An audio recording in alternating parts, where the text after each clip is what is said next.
All right. Hello and welcome to another episode of the Couch Warrior podcast. As always, I'm your host, Mike. And today I am joined by two very dope dudes. We've got Rob from Picks by Pegasus and Andrew, the dog father, already shaking his head. I'll pass the mic around and then we'll hop right into the card. We've got a pretty decent card. I think it's 13 fights still because Oki lost Amir, but now he's fighting my guy, Kuwamba.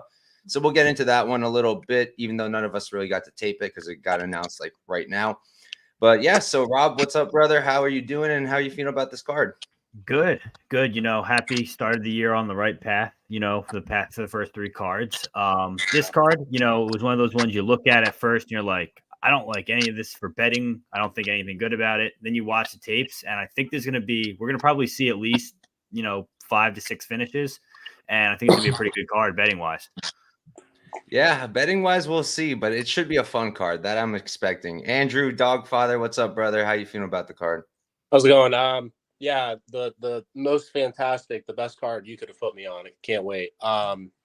It's pretty. It is what it is, right? There are probably some spots on here that I'm considering. I think I have some things that I like, but lots of passes, lots of things I don't really want to be involved with at all from a betting perspective. So.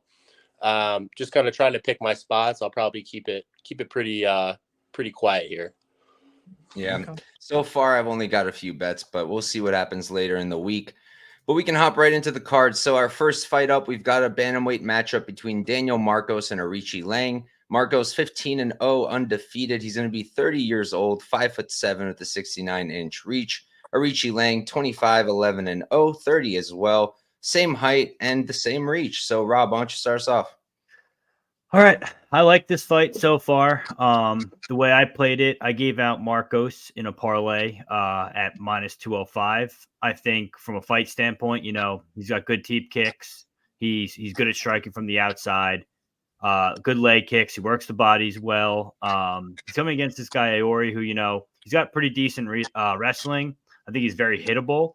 I think this is like kind of a perfect matchup for him where I think as long as he can defend the takedown, and I think the leg kicks will help prevent the takedown, I think Marcos will probably finish in the round 3, if not go to a decision. I was going to look to play him inside the distance. So I'm going to play Daniel Marcos here. Another thing is he just got rebaptized if you follow him on Instagram. So that could play a part too. So I think Marcos is the side here. He got rebaptized?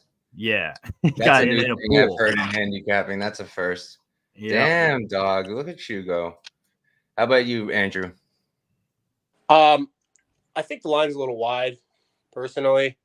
It's a kickboxing fight in 4-ounce gloves in the Apex. Normally, I think I'm going to try to lean into the volatility of this fight. Aoriqileng has shown kind of durability issues despite not really getting finished much.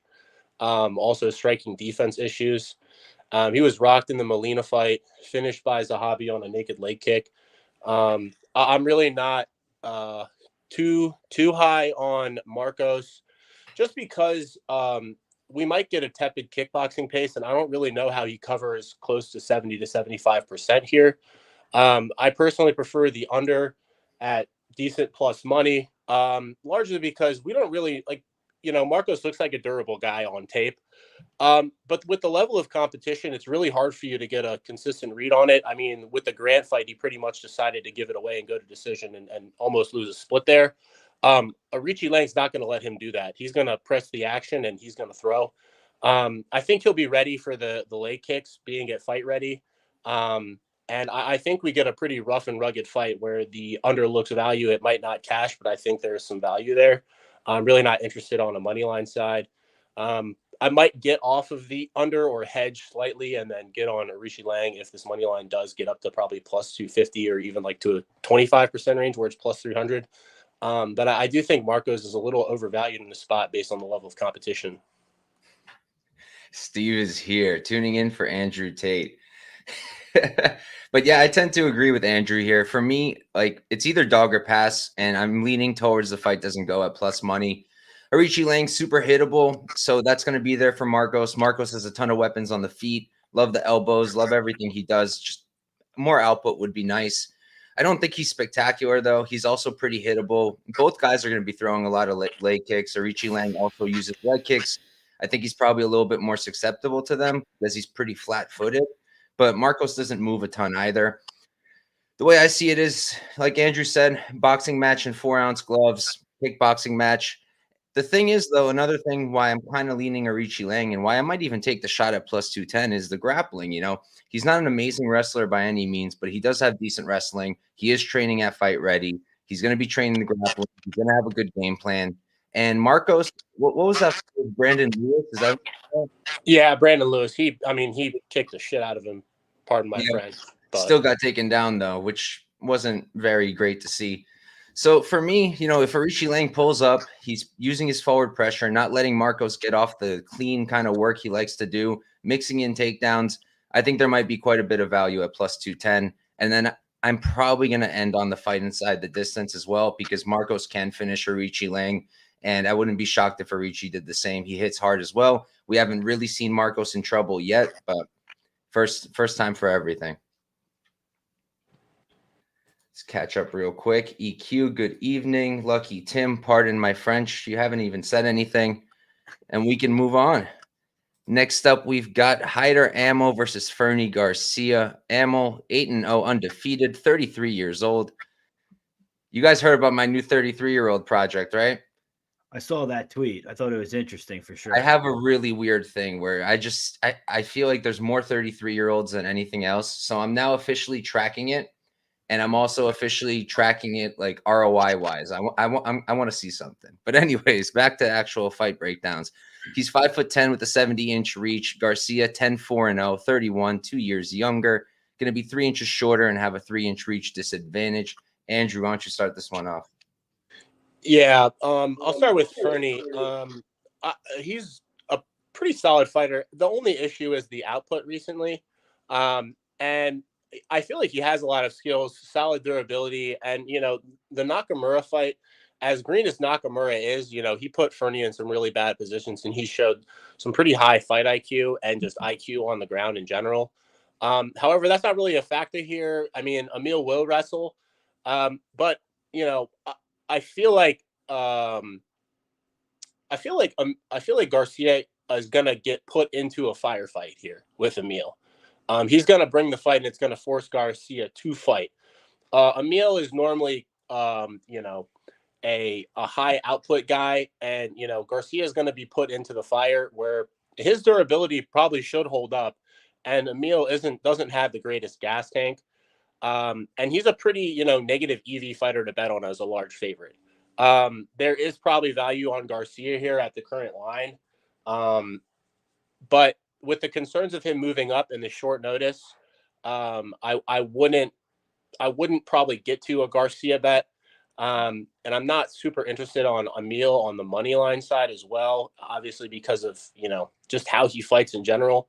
I did take some pokes on Amil 2-3, just because Garcia coming up a weight class and the short notice aspect of this, there could be a bit of an angle on an Amil late finish. He's kind of an attritional guy. He definitely gasses out pretty quickly, but he does fight at an exceptional pace. And I feel like with the short notice, Garcia here, there could be some value on like late round props. I took a shot at 2-3 at like 850 and 1100 to win a unit and a half. That's kind of how I'm looking at the fight. I actually wouldn't dislike the under either at big plus money. Both these guys have shown solid durability, but, you know, leaning into the volatility of Garcia up a weight class and being on short notice, and Amil, UFC debut coming off the Dana White Contender Series and having, you know, some cardio issues and just how he fights, the under could, you know, have some value, but I haven't really taken a poke on that yet. Do you know what the under's sitting at right now? 2.5. It's like plus 175. So, fight ends at plus 150. Yeah, like there could be some value there. I think this could be a volatile spot, and we're looking at an overpriced at like what, closer to 70%. I don't really see it. Yeah. So I actually had a really similar thought when I taped it. Like watching Garcia, the output is horrible, like just horrendous. I really wanted to back him here because I don't rate Amil all too highly, especially his fight IQ. But Garcia, just the output is abysmal. The grappling is okay. I mean, he's been fighting pretty good grapplers, Brady, Nakamura. Like they'd probably do the exact same thing to Hyder that they did to him. It's just if he was coming out here, putting the pace on, using his pressure, using the boxing, I'd be much more willing to put money on him. I just feel like Amil's going to do more. He's going to offer up more. His striking is pretty solid as well. He goes to the body pretty nicely. I'm a little concerned if he goes low, Garcia can go up high. He's got nice hooks, and he generates a ton of power on those counters. So that's one of those reasons I like the under. Another reason is that Hyder doesn't defend with his hands. He defends with his face, just walks right into strikes. That's how he does it. And Garcia, I don't think he has the best striking defense either, and I can see him fading late because Amil just won't go away. I mean, the guy was dead, essentially dead in the third round of their contender series fight against Sanmez, and he kept grinding through. He kept going, made a bunch of terrible decisions. That's part of my issue with him is the fight IQ because he's over here. He's fighting a grappler who's now completely gassed and can't get these takedowns. If he just stands him up, he can box him up. What does he do instead? Goes for like 15 bad sub attempts and just gets a decision that honestly I thought he might have lost. So for me, I'm leaning Amil, and the bet I am considering, I'm gonna have to see the odds once DraftKings drops it, but I'm gonna be looking at Amil round 3 or decision. I think if we do go to the cards, he probably wins it just based off of doing more, landing cleaner. And if he gets a finish, I expect it to be in the third round. I think that'll cut his money line down. If I can get like minus 110 plus 100, I'll be in for 1 unit. So that's what I'm thinking. How about you, Rob? So when I taped this fight originally, I was looking, I taped it like a week before this. So I was looking at Melsick and Hyder, and I was actually going to play Hyder at plus 195. I like him as a dog, as a favorite, not so much. He's got good takedown defense. He's got that dog in him. He's really good at turning body kicks into takedowns. He provides a lot of pressure. He takes a lot of damage. Although he does get tired towards the end of fights, he does dig deep, and you'll see him put output even in the third round, even when he's hurt, even if he's cut. Fernie, on the other hand, we've seen him kind of get beat up over the course of his 3 losses. I think right now he's fighting for his job, even though he's doing, Dana a favor coming in late notice. But I think he's probably going to have to try and leave it all out here. So I think this is going to be a pretty high output fight. I think you guys are probably right on the under. That's probably what I would play, or fight doesn't go the distance. But I'd probably leave it at that, even though they're both very durable. And I know Fernie hasn't been finished before. I don't think Hyder has either. But I'd probably just play if either anything, I'd probably just play, inside the distance. Fight ends inside the distance. But I'm going to stay away from it, me personally. All right, we all kind of line up. We can move on to a fight that honestly nobody should be betting, but I might end up betting. Zac Pauga versus Bogdan Guskov. Pauga is 6'2" He's 35 years old at this point. 6'2" with the 76-inch reach. On the other side, we've got Guskov, 14-3-0. He's 31. He's going to be 4 years younger, 1 inch taller, and have the same reach. I'll start us off here. We still don't know if Guskov is a bum or not. I lean towards yes.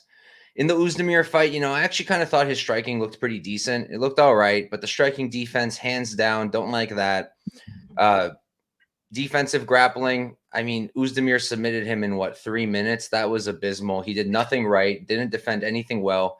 And even on the regionals, I was checking it out, and what his main defense to takedowns is go for the guillotine.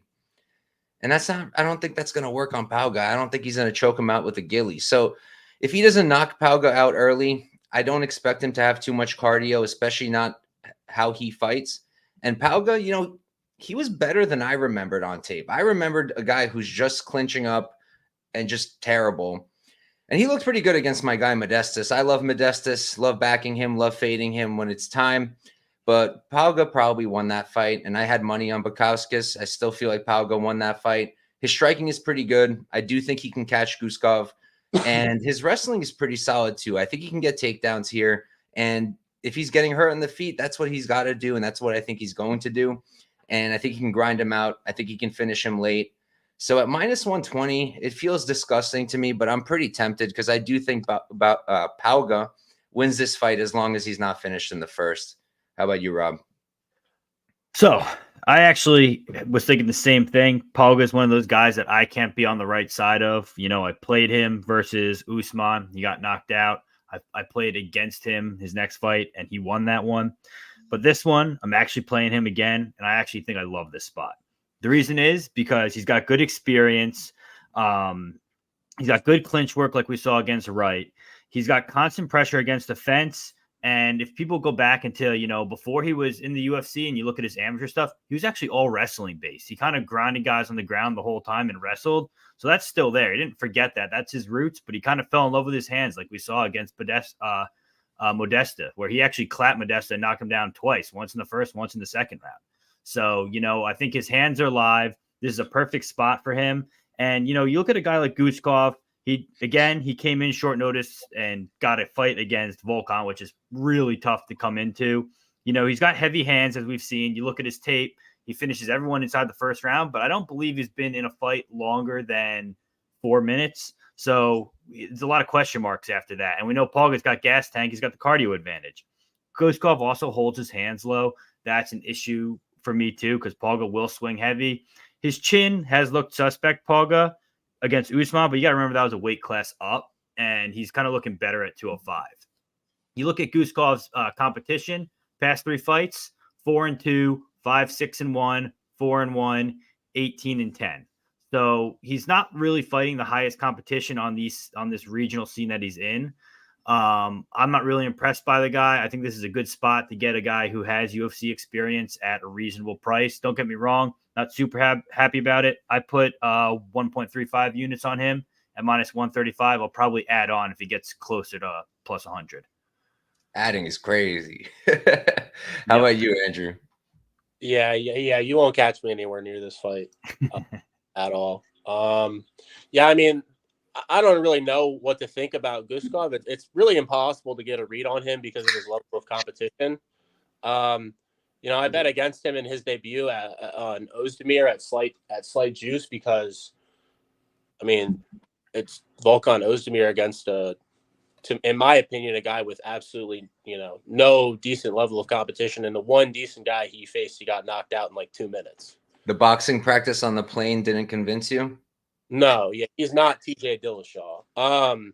Anyway, but you know, I guess I would advocate, you know, more for, you know, Pauga in terms of like a betting side, but like just because the level of competition is a little bit better, I like his athleticism. His durability seems okay. He's probably going to have to drag this fight out and test Guskov, and you're getting it at a pick'em price. So I guess I'm going to pick Pauga to win, but I don't really want to do anything with this fight. Maybe I'll bet Pauga if he's not dead within the first 5 minutes. If he's still alive and Guskov looks like what I expect him to look like, I'll probably enter live. The late round props for Pauga suck. The over-under is impossible to get a read on because it's front-loaded on Guskov under 1.5, and it's back-loaded for Pauga late. So there's really not much of an angle for me here. Yeah, I'm with you there. And we can move on. Next fight up, we've got probably the most popular dog of the card. We've got Jeremiah Wells versus Max Griffin. Wells 12-3-1. He's 37 years old, 5'9" at the 74-inch reach. I don't know exactly where he trains anymore, but I do like to bring it up when we have these ex-Renzo Gracie Philly guys. That camp doesn't exist anymore. And if you look at their Instagrams, none of them are there anymore. Some of them are at Marquez MMA. I think Wells is in a different state altogether now, but just worth mentioning. Griffin, 19-10-0. He's 38, 1 year older, 2 inches taller at 5'11". He's going to have a 2-inch reach advantage. Rob, why don't you start us off? And I'm pretty sure you have a spot here, right? Yeah, I'm playing Max Griffin. I got him plus 165. I kind of taped it. I originally watched it and wanted nothing to do with it. You know, I was kind of looking at that fight, and I was like, this is a dog or pass spot. I obviously run a show with Javi. Me and him talked it over, and we're both like, hey, this is actually a pretty good spot for Max Griffin because, he's got what? I think he has 8 knockdowns in the UFC so far. We just watched in the Semmelsberger's fight with Wells. He gets chinned often. Don't get me wrong. He's tough. He doesn't get finished, but he's been getting chinned. I think a guy like Max may be able to finish him here. Takedown defense. Griffin's pretty good with the scrambles. He's got pretty good sub defense. The leg kicks that he has been utilizing later in his career, I think those will help prevent the takedown as well. Don't get me wrong. I had Wells last fight against Harris. I also had him before that with I had him against Semmelsberger as well too. And, I wasn't too happy with that, but we got it done. So I think I'm going to play Max Griffin here plus odds. I think just one unit, play it small. I think that's a good spot. I think he's also live. I think he's going to either be an early finish or a late finish. It's not going to be one of those in-between ones. All right. How about you, Andrew?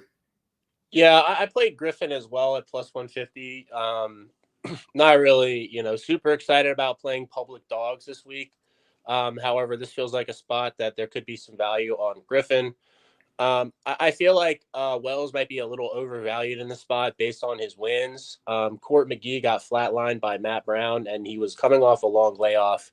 Mike Mafefa, aka Blood, and that was a hilarious fight because Wells fell on the cage, if you remember that. Oh my God, the little run he did. Yeah, I think he was lost. Or scared of Blood Diamond, which would be shocking. And they kind of got into a grappling sequence, and he ended up subbing him because he's a high level grappler. He's incredibly physical and explosive.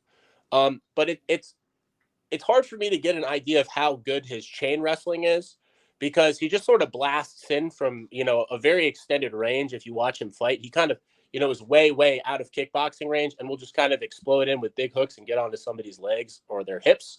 Semmelsberger, we just saw him get styled on by Preston Parsons in the grappling.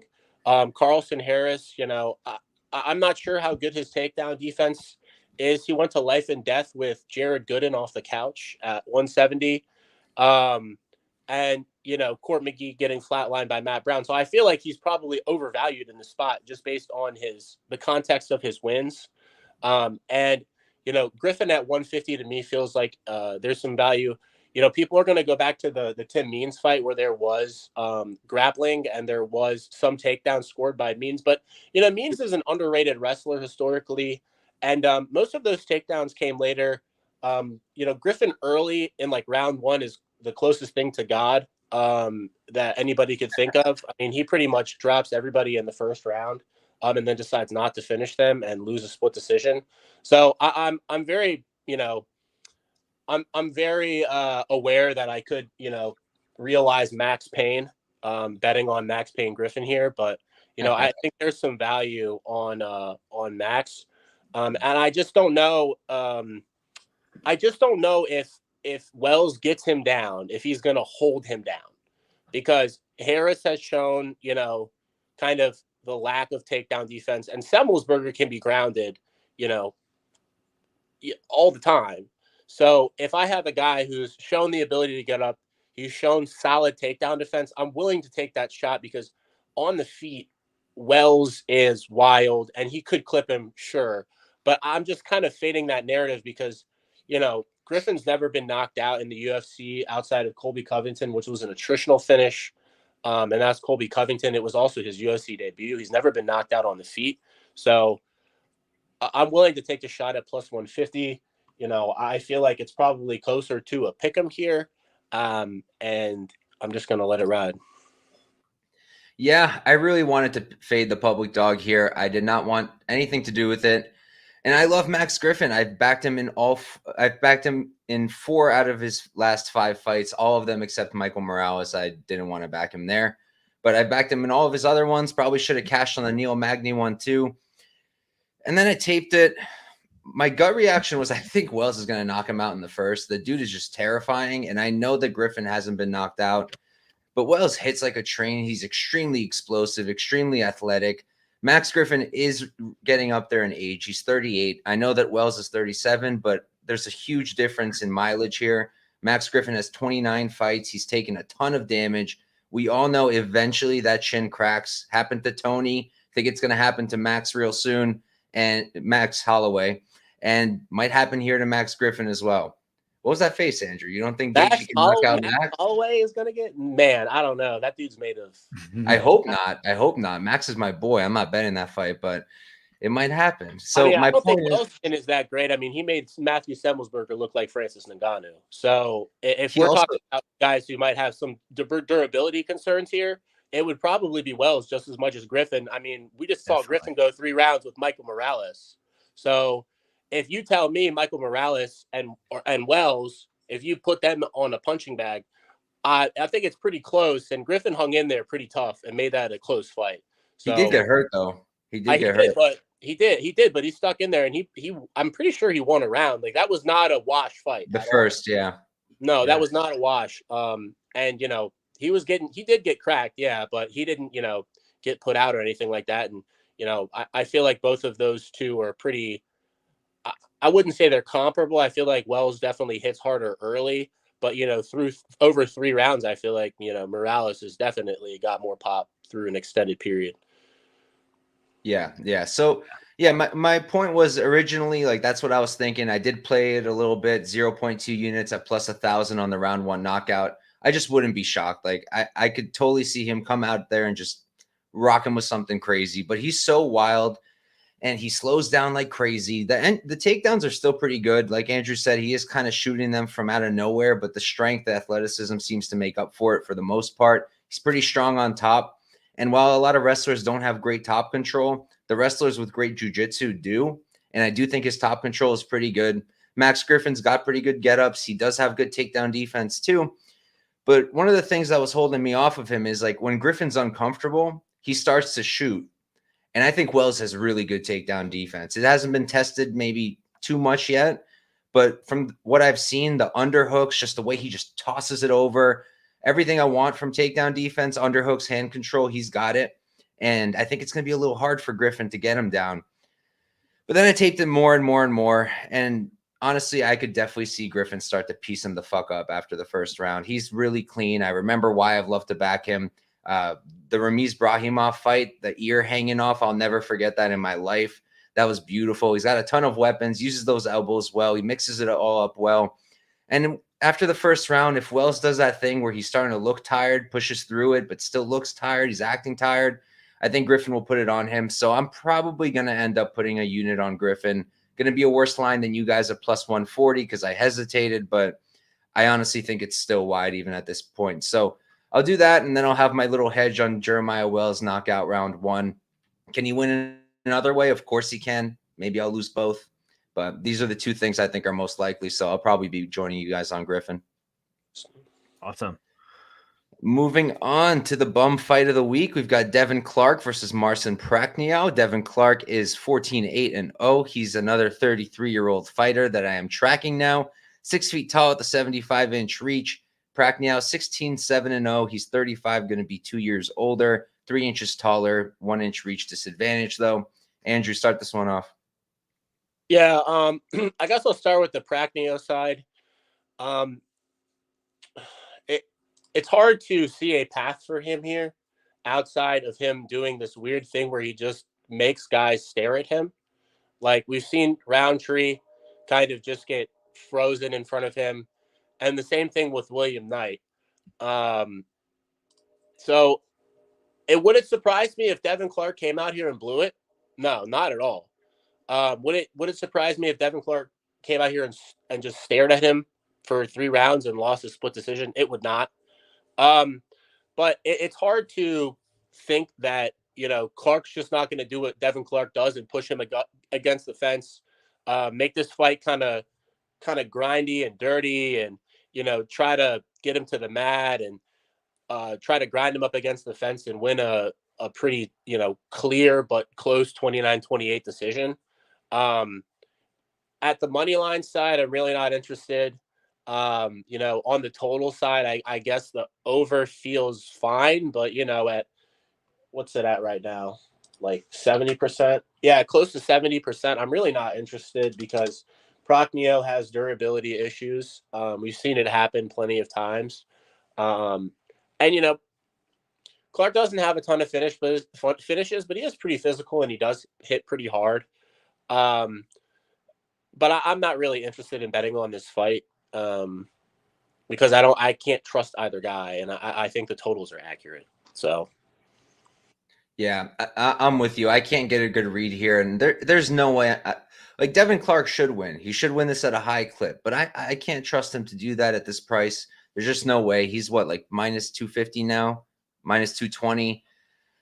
I think it's a little much. I get it. Prachnio doesn't really have good takedown defense. I would take the Petrino fight and throw it out the window. I think that's irrelevant here. Petrino is just a physical specimen, unlike anything, not unlike anything we've ever seen, but unlike most people we've seen. And Felipe Lin's got a lot of wrestling off against him. Ike even got a takedown against him, which I would say is probably the most concerning of all of those. So Devin has that wrestling path. He's a good boxer. He can compete with Prachnio on the feet. Prachnio's not a stud by any means. I just think it's going to play out a little bit too close for my liking to be able to play Devin or to be able to parlay him. Even saying parlaying him just feels dirty. But I do think he's a side. I think he should win this more often than not. He's 33 years old. He's got good boxing. And the Don Jung fight was pretty good for him. I thought he was going to get fucking smoked. I don't know if that was more so Don Jung just not showing up. But he did what he had to do, played it smart. He's got a pretty good fight IQ. He comes from a good camp, training up in Colorado, I'm pretty sure. Good cardio. Haven't really seen him gas. Prachnio, I've seen him gas. So I think Devin Clark takes it, but am I going to play it? Most probably not. How about you, Rob? So, yeah, you invite me on the show. People are going to think I'm like a degenerate. So, this is actually my biggest spot on the card. I played Devin Clark minus 180 for 2.5 units, and here's why. A lot of people are having the same thing. I think people are overthinking it. Is there a clear path for Devin Clark? Yes, he's a JUCO one-time national champion. Second time, I think he placed in fourth. We've seen him wrestle. He's got good wrestling. We've seen this guy Prachnio get taken down a million times. Because he put on a singlet, take him down, and ride him out? Yes, 100%. Is he going to? Probably not.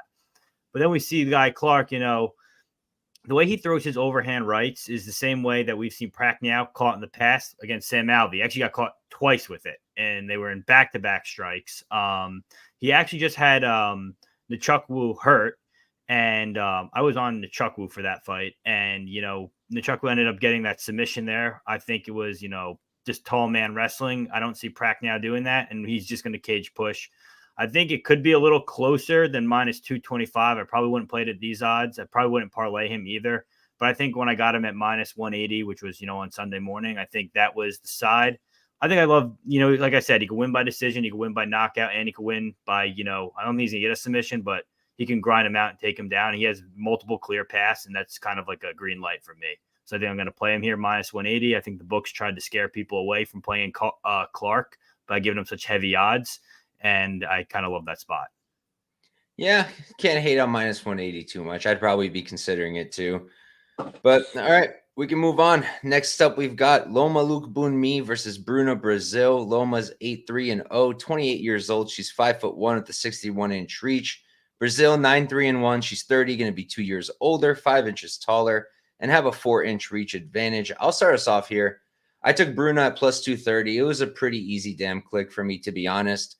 And I got a lot of heat for it, honestly. I got a ton of heat. And I get it. Look, Loma should probably be the favored woman. She's fought the much better competition. She's got really good Muay Thai. She's got a dog in her. The trips are really clean. She's getting a lot of those trips, taking down a lot of people. I just feel that styles make fights. Bruna, much larger, much taller, much longer. She's got that reach. I understand height isn't everything, but I think it's relevant here because I just don't see how Loma's going to be using those Muay Thai trips against Bruna. I don't really understand how that's going to work against someone her size who moves laterally, usually, unless your name is Denise Gomez. And I think she can strike at range. And at the end of the day, Loma has 61-inch reach. If we had an atomweight division, I've said this before, I think Loma would be champion, but we don't. Instead, we have strawweight, and I do think she's going to struggle with the reach of Bruna. I do think Bruna is a very solid striker in her own right. Like, I was just watching back the Elise Reed fight right before the show with Loma, and I mean, Elise Reed was hitting her clean with the straight strikes. Why can't someone like Bruna, who I think is better than Elise Reed in the striking, do the same thing? She's got more tools. She got those kicks that are super nice. She's got good hands. Can she be overwhelmed? Yes, she can. But Denise Gomez is very different than Loma. She's a lot more physical. She's not as small. She's a lot stronger. And even when she was fighting Marnik Man, right, you can point at that and be like, Marnik is small. She took her down. She did, but it wasn't with trips. It was single legs. She wasn't Muay Thai tripping her. I just don't think that kind of takedown will work. If Loma's going to come out here and shoot doubles and singles, maybe she can do it. It's just not what she does. So at plus 230, you're telling me she's what? That's like less than 30%, I'm pretty sure. I think that's incorrect. I feel like Bruna can keep this up on the feet. I do think she can keep her range, and I do think she can land the better strikes and win the minutes and end up winning a decision here. So at plus 230, it wasn't a hard click for me to make. It really wasn't. And yeah, how about you, Rob? You covered most of it. I don't really have much to say for this fight. I got no interest in betting a low-level girl fight here. Personally, I think Loma's got her covered pretty much everywhere except for the physicality aspect. And, I think this right here is Brazil fighting for her job again. So I think if she can actually, like you said, I think Loma's an atom weight. And if she can be physically imposing and actually keep Loma against the fence and, outride her or something along those lines, I think plus 200 is probably a pretty good bet, but I'm just not going to touch anything. Fair enough. How about you, Andrew?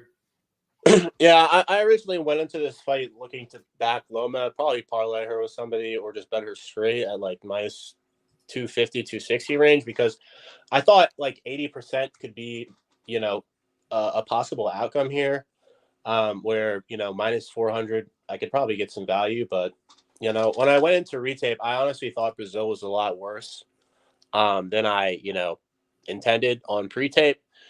She's all right. But as a dog, I can't really back her because I just see some flakiness within her fights. Bannon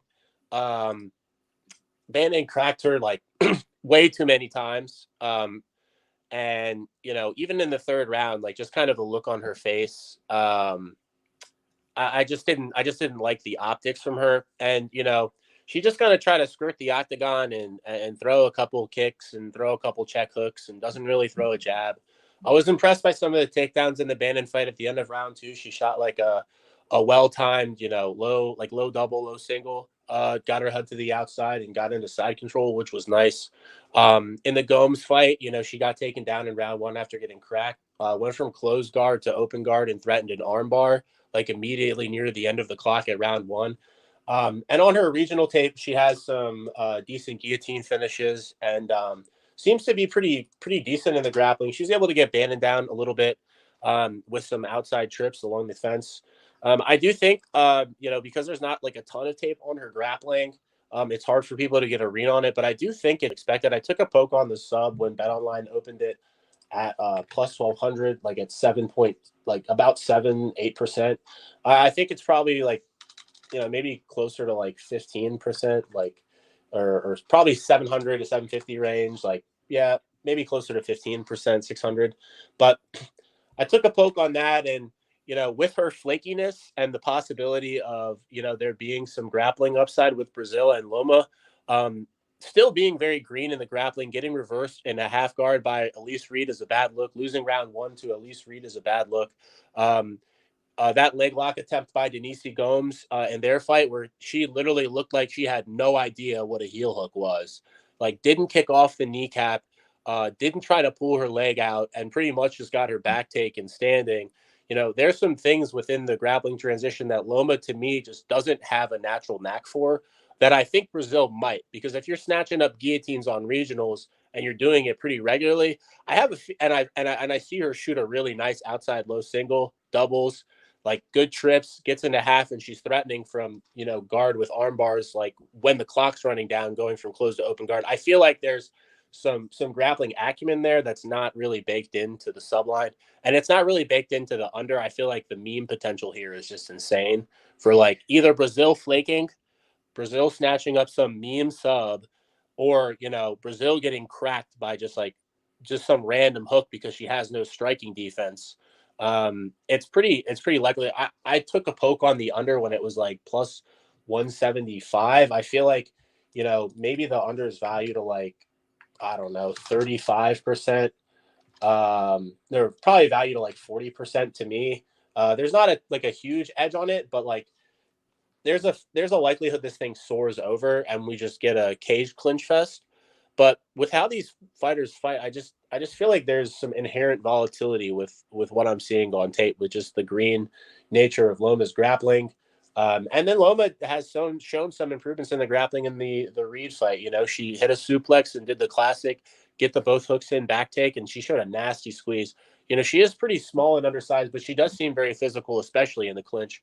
I'm not sure if Brazil does get Loma down in the clinch. I'd actually probably favor Loma in the clinch because of her Muay Thai base. So makes sense to me. Yeah.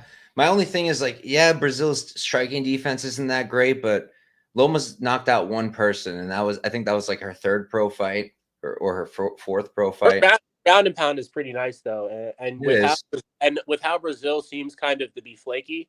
Yeah, she flakes.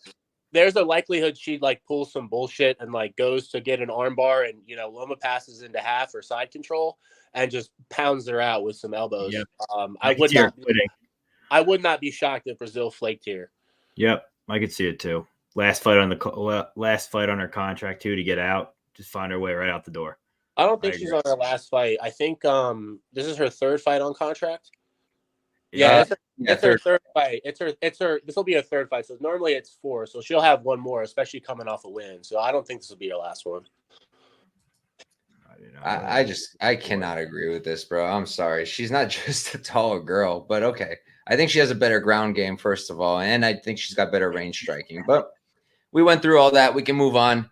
Next up, we've got Trevin Giles versus Carlos Prates. Giles, 16-5-0, 31 years old. He's 6 feet tall at the 74-inch reach. Prates, 17-6-0, 31 year younger, 1 inch taller, and going to have a 4-inch reach advantage. Rob, why don't you start us off? All right, so I don't have any bets in this one right now. I was originally looking into Carlos Prates. I was thinking about taking him by KO. I'm kind of waiting. I've learned this year that FanDuel and DraftKings, when they drop props, they are so wide and so wrong a lot of the times. So I kind of wait till Thursday for them. Going to be looking into Prates by KO. I'll probably look into Trevin Giles with KO too. So I'm a Muay Thai guy myself. That's why I can't really pick a side here. I really like Prates because obviously he's got Muay Thai tattoo across his chest. But number one thing that Muay Thai guys struggle with is straight hard jabs right down the pipe. And Trevin Giles got one of the hardest jabs in the division. I think people are writing Giles off here. Bonfim is a pretty good loss. Preston Parsons, that fight being close is a little bit of a red flag. Mike Mallet, we've seen how good he is. Michael Morales, pretty good. Driscus Duplessis, all these losses that losses that he's getting are all, relatively good losses. This guy Prates is, he's 17-6. He's 31, making his debut in the UFC. Little old for my liking. Competition's there, but nothing compared to Giles. I think Giles at plus odds is the play here if you really want to pick a side. And I'm going to let you guys know, I'll probably try and look to see if I can get like a pretty wide plus 300 Prates KO prop. No way. No shot. Plus 300, I'd be shocked. If they gave you that, what did we get? Didn't we get plus 225 on Bet Online when it opened, or no? Am I wrong? Am I completely wrong? See. Well, the other books usually wait and they see where Bet Online is at. Prates by KO is minus 110. Okay, so never mind. We might not get plus 300. No shot, bro. No shot. I got Mike Mallet plus 400 for a sub 2 weeks ago. That was an error. That was definitely an error. They flipped it. Yeah, so I'm saying they make mistakes. So maybe we get one of those, but I don't know. I think the plays to play is Prates by KO. I don't see him winning a decision, or you just take Giles as the dog here. Magni generational wealth, baby. We're one sub away from me never doing a podcast again. Don't remind me about that, dude. Come on. But all right, how about you, Andrew? I love Prates, man. I like Prates a lot. I love his striking, and his takedown defense seems to be pretty good too. I just love watching him fight. I mean, I think he could be special. I'm not going to bet him because he's a Dana White Contender Series fighter on his debut. Normally like a fantastic fade spot, but just watching the tape, I'm like, man, this guy's awesome, and I can't bet when I have that type of like excitement about a prospect because I love southpaw strikers like this, and when I watch him strike, it's like just all the pool counters, like the high kicks, the diversity of the striking, the takedown defense, and even the physicality for his size and the speed. It's like, dude, this guy could be really, really something special, and the level of competition's there. I mean, I know you see some losses on his record, but like, Abdullayev is no slouch. And then, some of these losses back in like 2017, I don't even care. He seems to be very improved since then as well. On the Giles side, I just don't know if he could put together a performance for 15 minutes. That would let me, think he could win this fight. And, while they're standing, I mean, Giles is live to get clipped at any moment. I understand that the level of competition is there for Giles, but, he hasn't really performed, to the level that if you watch the tape and you look at him fight, he's good. But the results aren't there for me. And when they're not there, I have trouble backing you as a dog to a prospect that I think could be special. So it's a pass for me. Yeah, I've always had a weird thing with Giles. I always thought he's way better than he is, and I think he still could be. He just doesn't throw enough. He doesn't use his jab enough. He doesn't use his 1-2s enough.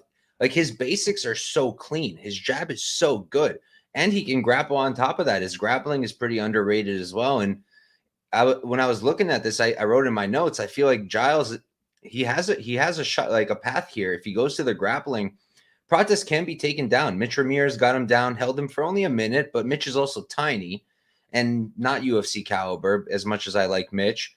But I think that's a path for Giles. I think Giles could use his striking to keep it close too, if he's throwing that jab, if he's using those combos.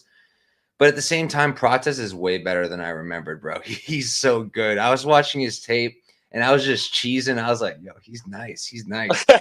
Like, I like Prates, bro. He's clean. He's got so many different weapons in his arsenal. I don't think Trevin should keep this standing. Like, I really don't. If I'm Trevin or I'm his corner, I'm telling him jab, jab, jab, then shoot. Or push him against the cage, try to drag him out, then shoot. Do something, trip, something off the cage. He's got to tire Prates out because Prates is going to be too much on the feet early and probably even later on.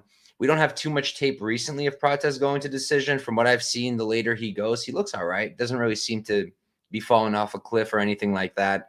And yeah, he has 6 losses on his record, but none of them are more recent than 2019. Before that, we're looking at 2017 when the dude was 23 years old. So the improvements are there. Also, do you guys know, is he at Fight Nerds? He's one of them, right? Yes. Yeah, I couldn't place him, but I thought I remembered that. So that's good. Good camp. We've seen a bunch of good guys, except I think one of the guys on Dana White's Contender Series who sucked ass was from one of there, but I don't remember his name. He fought was in his corner. It was he fought Connor Matthews. It was Faris. Oh, right. If you guys haven't seen it already, anybody watching, I do have an interview with Connor Matthews that I did, my first ever fighter interview. That is on my channel. Super dope guy. Make sure to check that out. Had to plug it while I had the chance. But yeah, you owe me for that. You owe me for that free promo right there. You're welcome. Yeah. Good looks, bro. Good looks. Yeah. But yeah, I like enough to be here. What'd you say? You don't pay me enough to be here. What can I do? You sound like Charles Mackey right now. That's true. He made me some money. I can't hate. Oh, he made me money too. I was God so bless happy. him, bro. God bless him. That was so clutch. But yeah, I like Prates.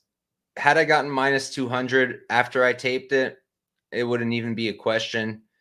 Starting to get a little much for me, but I have a gut feeling I'm going to end up doing something with him, whether it's a parlay or just laying the chalk out. I really don't want to lay the chalk outright, to be honest, but we'll see. I just don't like a lot of pretty much any other parlay pieces on this card. I don't trust most of these favorites to cover, so I don't know, but I would like to back him. I like him a lot, and I think unless Giles just comes out here, puts on his singlet, and wrestles the entire time, I don't really think that.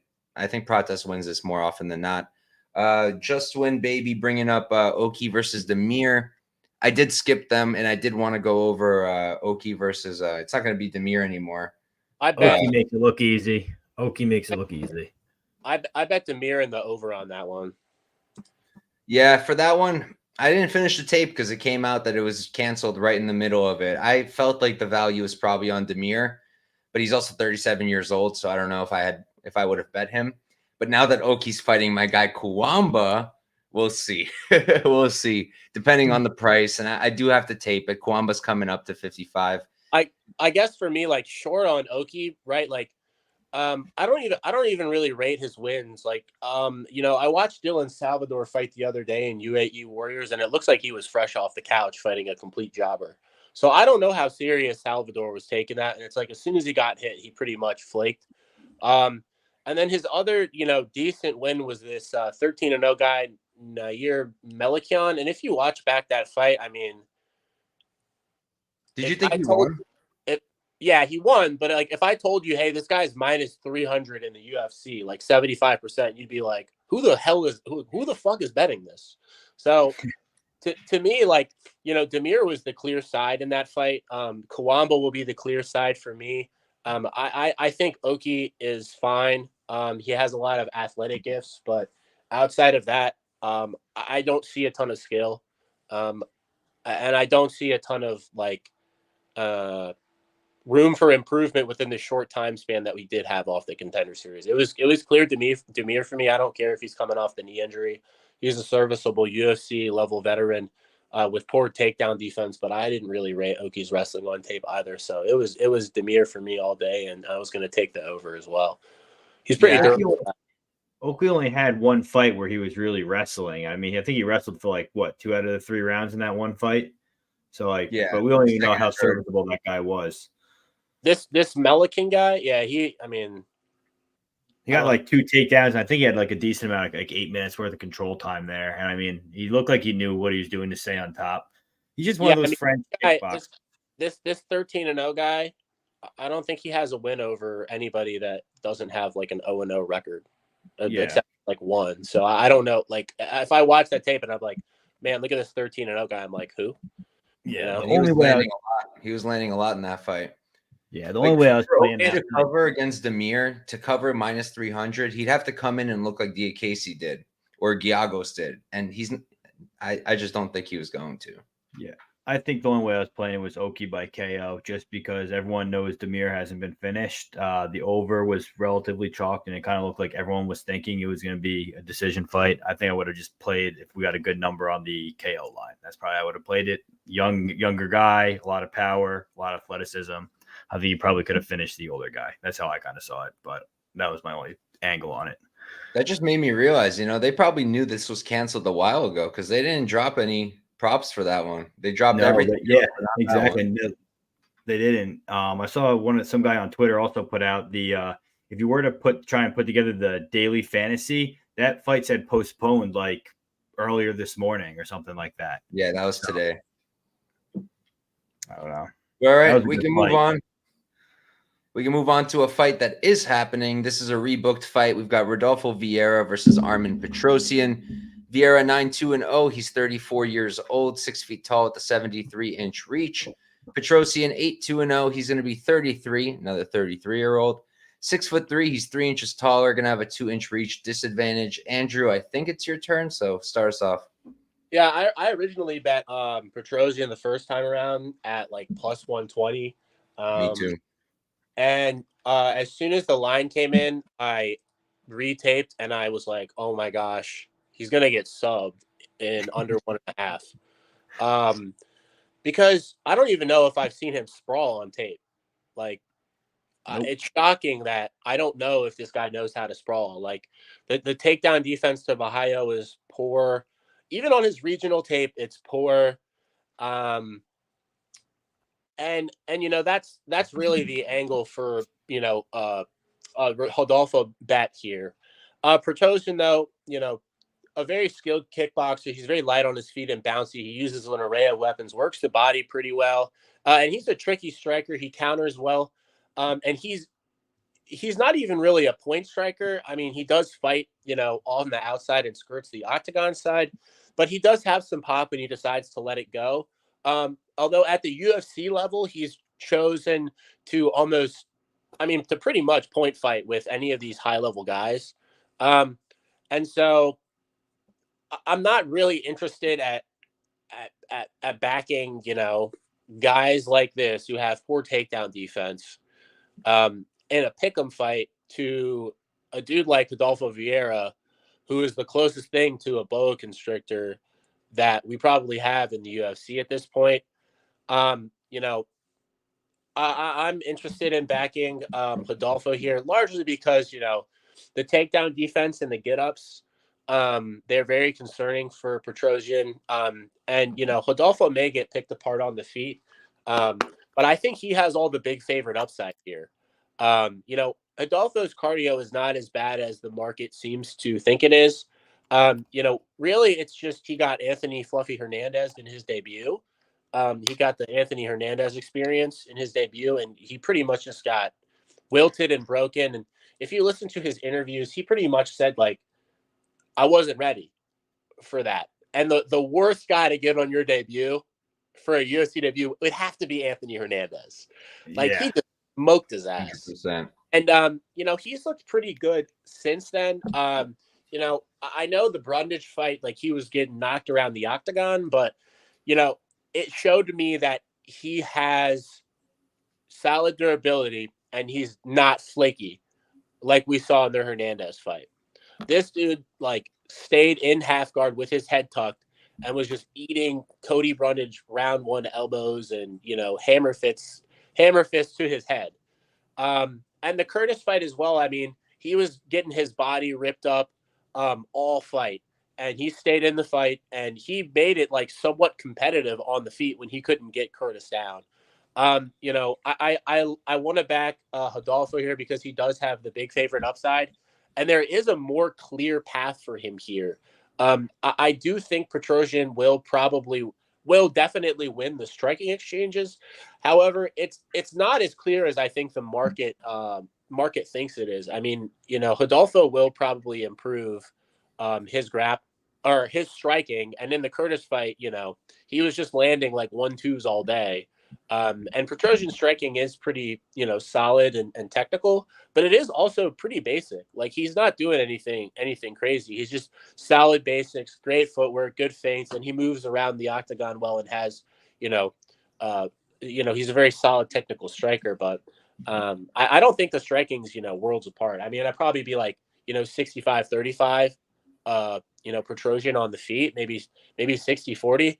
But on the mat, it's like, it's a wash. Yeah.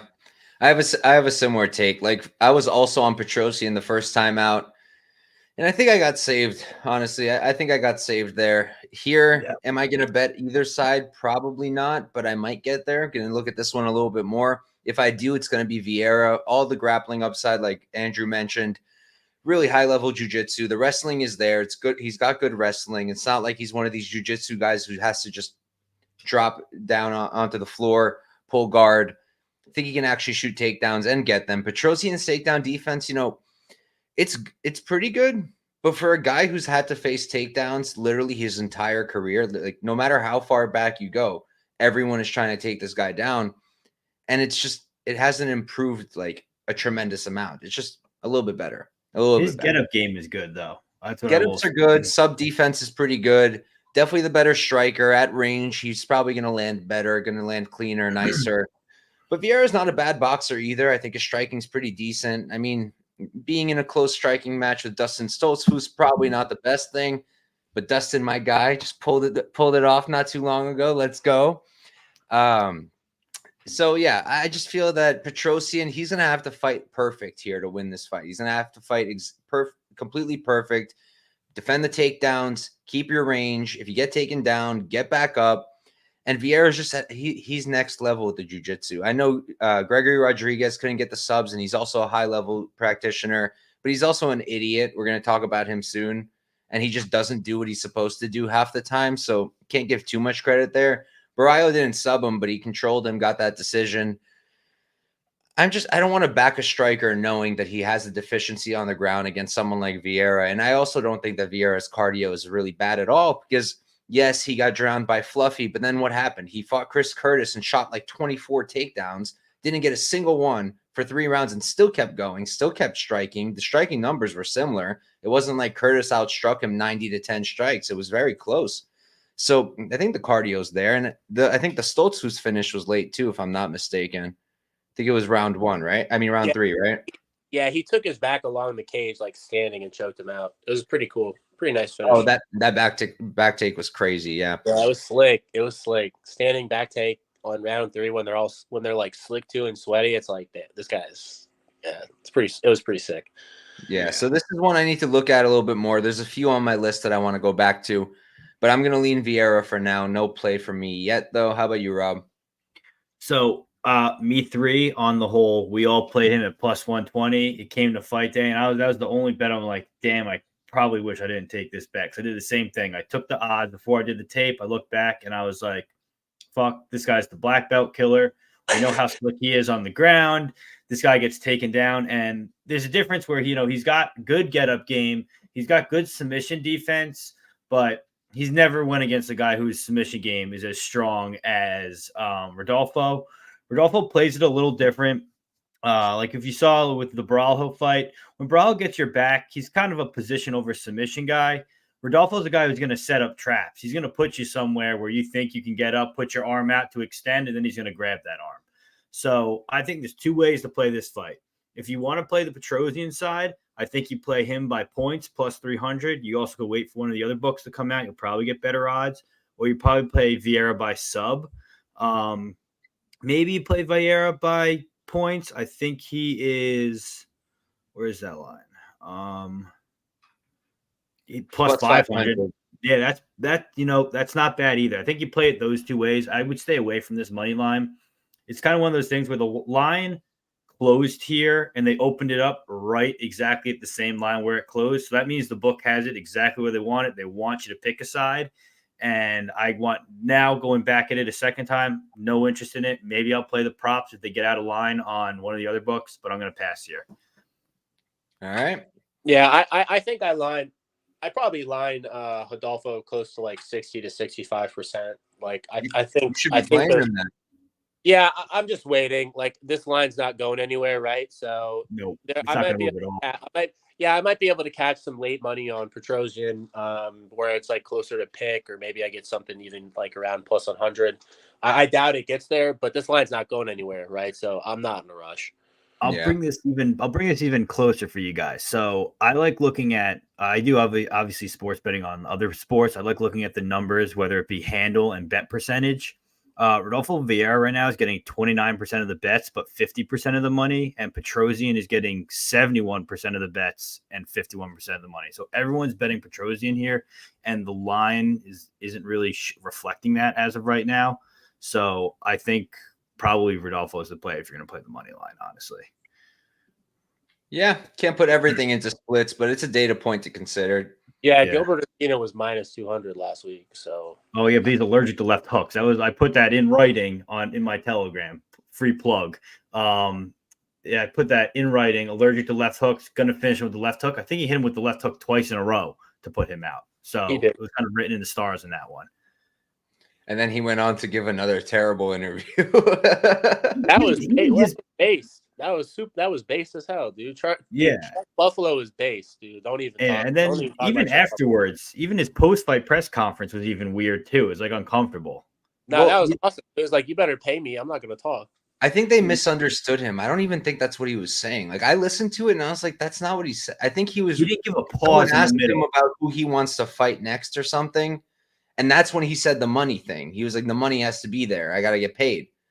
And I think everybody took it as he was talking to the media, but I think he just doesn't speak well, clearly. He didn't give it a pause in between how he answered it. He just said one thing and just carried it on to the next. So they kind of took it that way. And obviously they wanted a headline at Bloody Elbow or whatever it is. Pretty easy headline, yeah. Yeah. Chuck Buffalo deserved $50K for that post-fight conference. Pay the man. Chuck Buffalo, baby. You think we'll get him at dog odds again? No. Depends. Eventually fight, right? But like now the market's gonna make an adjustment to be like, oh, this guy's great. Like he's the best to ever do it, And we fade him. 200. Because after the Blood Diamond fight, all he can do is clinch against the fence and try for takedowns. Then he comes out, he knocks out Urbina. He's probably going to be a pretty decent favorite, depending who he's fighting next. I love the camp he's coming out of too, which is going to lead into one of our next fights coming up too. Where is he at again? I believe he's at a Chicago fight team, right, with Bilal and them. Yeah, he's at whatever it is. I think it's Vale Tudo. Yeah, and that's where Mr. Flowers is also out of, I believe. He's at a Chicago fight team and splits time over there. And we'll go into that. Yeah, let's hop right into that one. Good segment. Michael Johnson versus Darrius Flowers. We've got Johnson 21, 19, and 37 years old, 5'10" with a 73.5-inch reach. Flowers on the other side, 12, 6, and 1. He's 29. He's 8 years younger, 1 inch shorter, going to have a 2-inch reach disadvantage. I'll start us off here. So Michael Johnson is a professional at snatching defeat from the jaws of victory. The guy loves to win and then lose. That's his thing. But I played him here. I played him here at plus 100, and I think he's the side, dude. Can he get cleaned out? Can he get knocked the hell out? Yes. I do have some sprinkles on the Darrius Flowers knockout props. But I just don't think Flowers is good, man. I really don't. No disrespect. I like the guy. I've spoken to him before. I don't think he's any good at all. He's got okay striking, pretty power dependent. His wrestling's all right. I just don't think he's anything special. Michael Johnson, even at 37, he's still a really good fighter, in my opinion. He does have lapses of brain sometimes, and he makes terrible decisions, sure. But a lot of those are him getting caught, right? He got caught crazy against, what was his face? Diego Ferreira. I had Ferreira there. Didn't think that's how he was going to win, but that was a pretty huge shot. Can Flowers land something like that? Absolutely. That's why I sprinkled those props. But at the end of the day, Johnson's much cleaner on the feet, in my opinion, like way cleaner on the feet. I think his output is much better. I think that he's still got some power to him. I think his takedown defense is good enough where I do not expect Flowers to take him down. I really don't. And outside of him getting clocked, which again is possible, that's why I sprinkled it, I think he wins this fight, I don't know, 8 out of 10 times, if not more. I'm pretty damn confident in Johnson, which I shouldn't be. But I think there's a huge skill disparity here. And I think Johnson is the side. So especially at dog odds, that was a pretty easy click for me to make. Is it an easy win? No, but it was an easy click. So Michael Johnson for me. How about you, Rob? So, everything you said is completely right. You look at a guy like Mike Johnson. He's got the faster hands. He works the body well. He's got knockouts on his record. He's got the better strength of schedule. This is a huge step down in competition. He's got 87% takedown defense. You see these numbers, and this guy should be what? Minus 220 maybe against this guy, maybe even more. Why did he open as a dog and only minus 140? I think the reason for that is the reason I played Darrius Flowers at plus 115. Wish I would have waited for his KO prop. I may play that for like a half a unit later because I put 1 unit on Flowers. Here's my reasoning, though. Sure, Darrius Flowers, he's very open to body shots, which is a counter against Johnson. Like, it makes sense. His head movement, he's right in front of you. He's got good top control when he's got takedowns. He's not really going to get those with, like I said, 87% takedown defense. But the thing is, he's one of those guys that, trying to think about how to put this without being disrespectful. He's willing to push you up against like Jake Matthews fight, for example. He'll back you up and push you up against the fence, even if you punch him in the face 3 times. But he's doing that so he can get you up to the fence and then he can tee off. And I think that's kind of, his path to winning. And he's got finishes at 185, 170, and now he's moving down to 155. People are like, is he going to make weight? Are we worried? I'm kind of hoping he comes in, misses weight by 6 pounds. Johnson's going to be a hero and take it. And then I'm even going to be more happy with my KO prop because this is one of those guys that too, he's not dumb in the sense where like he'll swing for the fences and tee off. And that's exactly what you're looking for in a guy with, a weak chin in Johnson. So I played him for 1 unit, played it small. Like I said, I may sprinkle on the KO prop as well because I think it opened like plus 235 or somewhere around there. So it's a little bit better odds there. But yeah, that's why I think I'm playing him. Can't trust Johnson's chin. I'm a huge Johnson guy. I bet him against Jamie Malarkey. I think he won that fight. For some reason, the judges didn't. But yeah, I'm taking Flowers here. All right, fair enough. Andrew? Yeah, you won't see me touching this fight at all. Any breakdown? I'm not. I mean, Darrius Flowers like dropping from 170. I mean, he's a powerful physical guy. Power in both hands, but I think there is some areas that he is lacking: cardio, striking, defense. Even level of competition. And he does seem kind of flaky. So I see that's pretty funny. And then I would be more inclined to back Johnson here because I really don't think he's chinny at all. If you look at the guys he's fighting, he gets knocked out by Justin Gaethje. He gets knocked out by Josh Emmett. And he gets clipped by Diego Ferreira. Who else has he fought that he's gotten clipped by? And this dude's fighting the best competition in the world. And he's knocking some of these dudes out. Like, I personally think he's going to give Flowers that OG Michael Johnson lesson here to this young prospect. But I can't trust the guy at Juice. So I'm going to, pull up the popcorn, cheer on the OG here. And I hope he gives him that lesson because I love watching Michael Johnson fight. And I think he's being a little disrespected in this spot, but I can't trust the guy as far as I can throw him because, he just finds a way to lose. And I'm a results focused guy. And, if I see the skill level, but the results aren't there, I'm not going to back you at Juice no matter what. So also, why do you guys think the line is the way that it is then? Don't you think he should be a bigger favorite? Like, am I the only one who thinks that because it's Michael Johnson and people just got burnt on them all the time. Like, it's the market perspective of like, oh, I've been burnt on Michael Johnson so many times. Why can I bet this guy? Yeah. It's like, oh, I bet on Charles Radke minus 400. And he went to like almost a split with Blood Diamond. He's the worst fighter ever. Why would I ever bet this guy? And look at Gilbert Abini. He beat Orion Kosi, like with a broken rib. He's the best to ever do it, minus 200. Like it's just recency bias here, right? Like it's classic market overcorrection or undervaluing.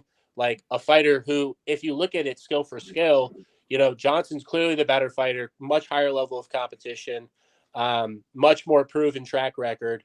But he's lost people money, so they don't like him anymore, and they're not willing to pay Juice on him like I'm not. Like Michael Johnson hasn't lost me any money, but I'd much rather just sit back and watch this fight than have $1 on it. And to help you out too, Mike, he has the best betting differential, handle the bet percentage on the whole card. Mike Johnson. Mike Johnson. He's got almost a 31% betting differential, so that's pretty good sign. There we go. Yeah, I mean, I like in terms of what you said with the line not being wider, I think it's just people are overrating Flowers. Maybe it's based off of the Contender Series fight, but even against Matthews, right? Matthews was minus 250. Like, what the fuck was that? Yeah, I mean, he did. He did put on a clinic though, Matthews. I thought exactly that's what I'm saying. So that line didn't make any. He should have been like minus 400 against someone like Flowers. Flowers was never a welterweight. He even said in his own interviews, he said, I didn't take it serious, so I fought at different weight classes. Yeah, he was off the couch, wasn't he? Yeah. For that one, was he short notice? I think so. He was short notice. That was his debut, too, I think. Yeah, he was a week's notice on his debut, and it's like 250. And still only 250 on Matthews. It's crazy. It's crazy. Yeah. I think I bet Matthews late finish props like 2-3. Yeah. So all of us had Matthews round 2. Oh, yeah. There's Flowers experience. I hope you guys are ready. I mean, if it happens, I'll be there with popcorn, but I'm not betting on it. I hope it doesn't happen because the last time I said someone sucks, it was Bill Algeo. I didn't say he sucked, honestly. I said that Hernandez was better than him. But Algeo won that fight and then posted a video on Instagram. And what's the first thing on that video? Me saying that he's less skilled than Anthony Hernandez. That's so funny. You know what? I appreciate that because I made some money on Bill Algeo there. I appreciate it, especially when I added when the line. I betted him at minus 145, and then the line flipped. And when lines flip, everybody goes, oh my God, Bill Algio's lost his right toe. Like he's not gonna be able to Oh my fight. God, Meanwhile, somebody just tipped out, Hernandez, and it flipped the line. So I added another unit. So I had like 2.5, 3 units on like Algio there. And I felt like he covered I think he covered like 65, 70%. Like he won every round. Clear. Yeah, Hernandez was a bad bet there on my part. Bill Algio is like it's because of the way Algio fights, he's underrated in the market, right? Yeah. If you watch him fight, the optics aren't good ever. Yeah, you're like, oh man, this guy, what the hell is this guy's problem? But if you look at the results and you look at like the level of skill and who he's fighting, like he's seriously undervalued in the market. Yeah. Like he has no holes in his game.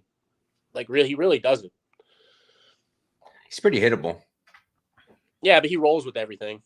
Yeah. Fair enough. All right, we can move on. Next up, we've got one of my favorite active fighters. We got RoboCop versus Brad Tavares. Tavares 28-0. He's 36 years old, 6'1" at the 74-inch reach. G-Rod 14-5-0. He's going to be 5 years younger at 31, 2 inches taller, and have a 1-inch reach advantage. Rob, why don't you start us off? All right, so I didn't touch this fight at all. I was actually, when line was first open, I believe Brad Tavares was plus 200. What is he now? He's sitting around 195. So it didn't really move that much. I was actually looking into taking Tavares here just because optics alone, G-Rod looks like he's 45 and he's 31. So I was kind of worried about that. But then you look at it on paper, Brad Tavares is always getting hit. I think this is like a little bit of a overcorrection on, what he just did to, what was his last fight? Weidman, right? Yeah. So I think the people are giving him a lot more credit than he deserves. I think RoboCop will probably get a finish here. I want to say, I think in his past interviews, like recently, he was like, I'm kind of done with the whole stand and bang thing that he was trying to go for. He's a decorated black belt. There's no reason he shouldn't get this guy down and sub him. Don't get me wrong. Tavares is good, sub defense, good takedown defense, stuff like that. Is he a Nick Sick guy too? Is he at Syndicate? Tavares is at Extreme Couture. He's at Extreme Couture. So he is he is a Nick Sick guy. So I don't know. I don't like betting against Nick Sick guys because he always comes in, even if it is a bad fighter, they come in. It's like the Patriots and the Bill Belichick type thing. Like the coaching's there, always comes with a good game plan. But I would probably play G-Rod inside the distance on second thoughts, but I'm not touching this fight. All right, Andrew. Yeah, I love Gregory Rodrigues here inside the distance props. Tavares, he's shown regression, especially in it really showed in the Bruno Silva fight when I went to retape it. He's historically like a very durable guy, but just the way he's getting hit with punches and reacting, it was very concerning. And then I went and watched the Weidman fight, and I went, man, he's reacting terrible to everything he gets hit with, like everything. And it's Chris Weidman on one leg at 41 years old, And I think, they gave him the way I'm kind of seeing it is it's somewhat narrative based. They gave Weidman, an opportunity to fight Brad Tavares to get maybe a jump up into the rankings and make this massive comeback. And it was an awful fight. Here's Gregory Rodrigues. Brad, I know you're 37 and thinking about almost 37 and thinking about retirement. Here's Gregory Rodrigues. Rodrigues is, a jiu-jitsu black belt. He has good wrestling. He's not getting Tavares down. Tavares has shown exceptional takedown defense, and it's elite. So as much as I know Rodrigues says he wants to get back to the jiu-jitsu, that's great and all, but he's not getting Tavares down. And this is going to probably turn into for lack of a better term, a dick swinging contest on the feet, where I do favor Rodrigues by a sizable margin because he loves to bang. And, I can't trust the durability of Tavares anymore. I don't necessarily trust the durability of Rodrigues, but I will say that, getting knocked out by the Hulk, Bruno Ferreira, it's not a bad look. He's probably one of the hardest hitters in this division, in my humble opinion. And, people hate on Jordan Williams, but when he was at middleweight, he could crack. He could seriously crack. So, if we're looking at his 2 knockout losses and saying, oh, he's chinny, is he really that chinny? He's getting rocked in fights. Chitty and Jokuani in round 1 is an absolute problem. And he recovered and starched him, and then Chitty quit in round 2.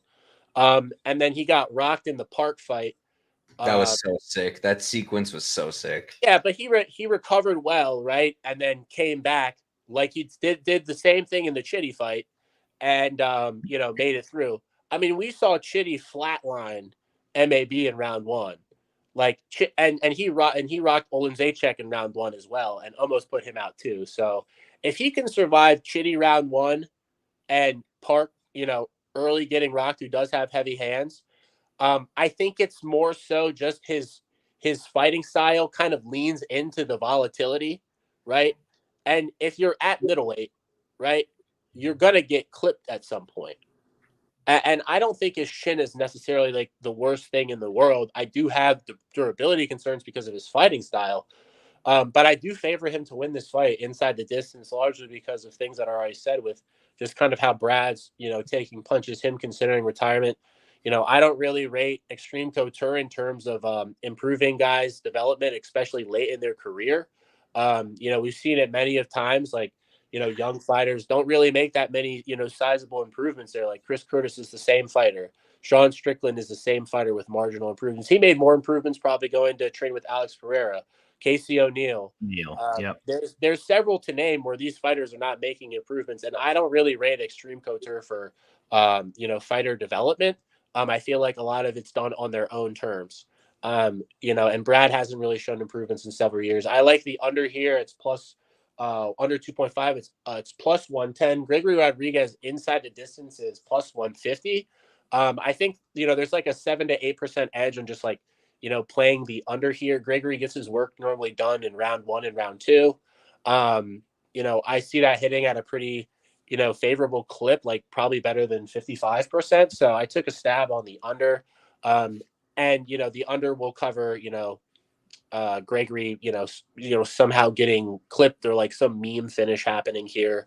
I'm not going to play, Gregory inside the distance because there's, not a ton of value on it when the under is priced, pretty close to it. Yeah, fair enough. Yeah, I love Greg, bro. I love this dude. He's one of my favorite active fighters, like I said. And, I agree. I don't think this is a Phil Hawes situation. I don't. Phil Hawes, that shin is just long gone. And that's another fighter I liked. But you can't deny it. It's gone. Phil Hawes could not take the cheaty shots. Phil Hawes probably gets knocked out by Park there. Phil Hawes probably gets knocked. I mean, he did. He got knocked out by Bruno Ferreira as well. So yeah. Bruno hits like a train, right? Cheaty is giant, hits like a train. And Tavares, it looks like he has some pop to his punch, but I don't think he has all that much power. I did not like the Weidman fight at all. Weidman literally had no legs in the second round, and he outstruck him, I think, where it was like very close on the numbers in the second round, and probably won that round. I don't remember what the scorecards were, but just watching it literally an hour ago, I felt like Weidman probably took that second round. He does seem like he's on a decline, but at the same time, he does have that elite takedown defense. So in my head, I'm like, all right, so we're going to be stuck with a striking match probably for 15 minutes. Do I trust Greg to keep it together? I think I do here. I think I do. I've been torn, but I think I do. I don't think Tavares is knocking him out. I really don't. Greg has really good pressure. He's honestly, and for a guy who did have a jiu-jitsu base, I can see why he fell in love with his striking because he's really good at it. He's a great striker. He's got power. He mixes it up real well. Got a ton of tools on the feet. And he's got that dog in him, bro. His nose was sliding 3 inches down his face fighting Cheaty, and he still came out there, and he's the one who got the finish. Like, he's not going to give out until you Bruno Ferreira him and knock him out cold. So a guy like that, knowing that he's going to fight for my money, knowing that I think he can compete in the striking and win the minutes on the feet. And you know what? If he can get the takedown, I think it's going to be real great for him because Tavares can be controlled, and I think that Gregory Rodrigues has the jiu-jitsu to control him to get good positions. Do I think it's going to happen a lot? No, I don't. But if it's a fight where I'm kind of torn, if the guy also has a grappling edge, I'm going to like that. Do I want to back him at minus 230? I thought I didn't. I kind of do. I kind of do. I don't know if it's bias. I don't know if it's me actually liking the tape. I'm going to look at this one again. I'm this close to just throwing him together with Prates, putting a unit on it and calling it a day. But we're going to see. I think Greg does win this fight. I do think he's just got more to offer, more tools, more ways to win. Again, even if he isn't able to get all the takedowns, if he can get it down, I do think he's got a big edge there. So I'm going to go with Greg. We'll see how I play him, but him and Prates in some form I'll probably get to. And we can move on. Next up, we've got Ihor Potieria coming in on very short notice and at 185 while eating pizza and drinking a Coke versus Robert Bryczek. Did you guys see that picture? Yeah, I saw that today. Igor's literally eating like a piece of pizza and holding a Coca-Cola. I don't know what's happening there. I have a feeling it's not at 185. I think it's going to be a catch weight more than likely. I'd be shocked if he really tries to make it down there. That would be crazy. But anyways, Ihor, 25-0, 27 years old, 6'3" with a 75-inch reach. Bryczek, 17-5-0. He's 33, another 33-year-old. 3 inches shorter. Don't have his reach on me, though. Rob, why don't you start it off? And I got to run to the restroom. So, take your time. Take your time. All right. So, this fight, when I was looking at it, I'm not taking a bet on it. I don't really like when fights change last minute, especially when odds don't move like crazy.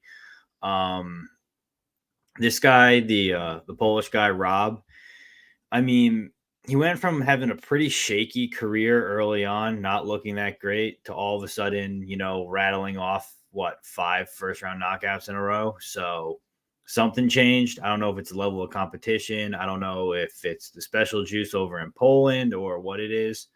I'd probably say he's a side just because I'm not very high on Ihor. I don't know. Ihor has never really impressed me. I took him in the fight against that guy Nick. I took him again against Shogun Rua, so I'm 1-1 betting him. Obviously you can't really bet Oberg. I took Oberg to get a finish in that fight, but I'm just not very high on this guy at all. I don't think he's relatively impressive. He's a good striker from the outside, but outside of that, I don't really see much value here. What do you think, dog? I guess starting on the Bryczek side, I'm familiar with Bryczek from taping and betting on Octagon, the promotion that he's coming from. Prior to him moving up to middleweight, he was knocked out by Kike Brito at 170, who was a former Dana White Contender Series guy who absolutely crashed. And then he lost a pretty sloppy decision to Leandro Silva, which was a pretty bad look back in 2019 if you taped that fight. Really betting, Brad here at chalk, I would say I wouldn't advise it. Largely just because he's pretty, unproven at this level. I mean, the last 5 or 6 wins, to be honest with you, is not the highest level. Krzysztof Chadwick, who is actually a pretty decent win. But some of the losses are pretty glaring. The Polvica loss, isn't really a great look, but losing to Kike Brito and Leandro isn't a bad look. But since he's moved up to middleweight, he looks good. I really like his striking. He bounces in and out. It's pretty educated, and being such a large, muscled up dude, he moves very well, slides in and out of range, and counters well with a pull too, and he throws, pretty powerful hooks, especially in tight. He's just deads guys. On the Ihor side, people, want to say he's the worst fighter in the world, but they forget he's 27 years old. And they just paid him for the Shogun celebration. I didn't see anything wrong with that, honestly. I don't get what the big take on salty people, man. Salty people. I love posting that because people get so pissed. It's so good. It's Shogun, but I mean, there's obviously concerns with the level of competition on the Ihor side, but he had looked improved in the Bellato fight. You can see it in his body, more specifically. He looked more leaned out, more quick. And people forget this guy's 27. there's baked in improvements that I feel like that a lot of folks just kind of pass over because says, oh, this guy freaking sucks. I hate him. You know, he got clipped by Kohlers Arberg. He's the worst. He lost to Bellato. He almost murdered Bellato. Yeah. Like 3 times. Yeah, he almost murdered him. And he pretty much just gassed out because he was so tired from beating him up. He and ended got up fit. with these strikes in the first round. Yeah, I mean, and got finished. So I would not advocate for like a Bryczek bet here just because I don't know what he's gonna come in like, to be honest with you. Especially at like, you know, minus 190, you're pretty much telling me he wins this fight like almost 70% of the time. I'm not laying that. I do like Ihor's early round props a lot. I like KO 1-2. It's like 550 or 900 or 950. He's the clear side for me if you're looking at having some action on this fight. Because if he's cutting down to middleweight, he's probably taking it more seriously, despite eating, you know, you can have a cheat day. I mean, The Rock has cheat days despite him being on trend. But like, you know, you can have a cheat day every now. Let my boy, the duelist, have a cheat day. And just take his early round props, like watch the fight, and you know, I like Bryczek. I'm gonna, you know, if he, you know, flatlines Potieria, I'm not gonna be surprised. But like, you know, the book's all over his props. Like they know what he does, right? Because that's all he's been doing. And I feel like Ihor's kind of undervalued in this spot. I don't really want to get involved on the money line side. I do think, you know, there's value on Ihor early props because, you know, a lot of folks aren't really baking in the Bellato performance, which was pretty impressive, and he looked improved, and he is young. Like, you know, Bryczek is 33 in his UFC debut. Like people forgetting that, you know, because they hate Potieria, but you know, he's not the worst fighter in the world. He just, you know, had a massive jump up in competition from, you know, fighting bums on the regional scene to all of a sudden, I mean, getting matched up with Nikolai Negumereanu, who's a pretty tough dude to take on in your debut, and then Carlos Arberg. Like He was always losing to Oberg. Like that was a setup. Yeah, like that's a big jump up from competition, and he was like 25, 26 at the time. So I do find value on Potieria, especially on these early props. I mean, the under's minus 260, and like to be honest with you, I'm considering just playing the under straight, because how in God's green earth does this not finish at like an 80% clip? If you watch tape on Bryczek and Potieria, especially Potieria being in on short notice down a weight class, like. No, I know it's 260, but like, you know, it's a good parlay piece. How does this? I'm not parlaying anything, but that's not I'm not touching it. But like, I mean, how does this not finish 75% of the time in the first round?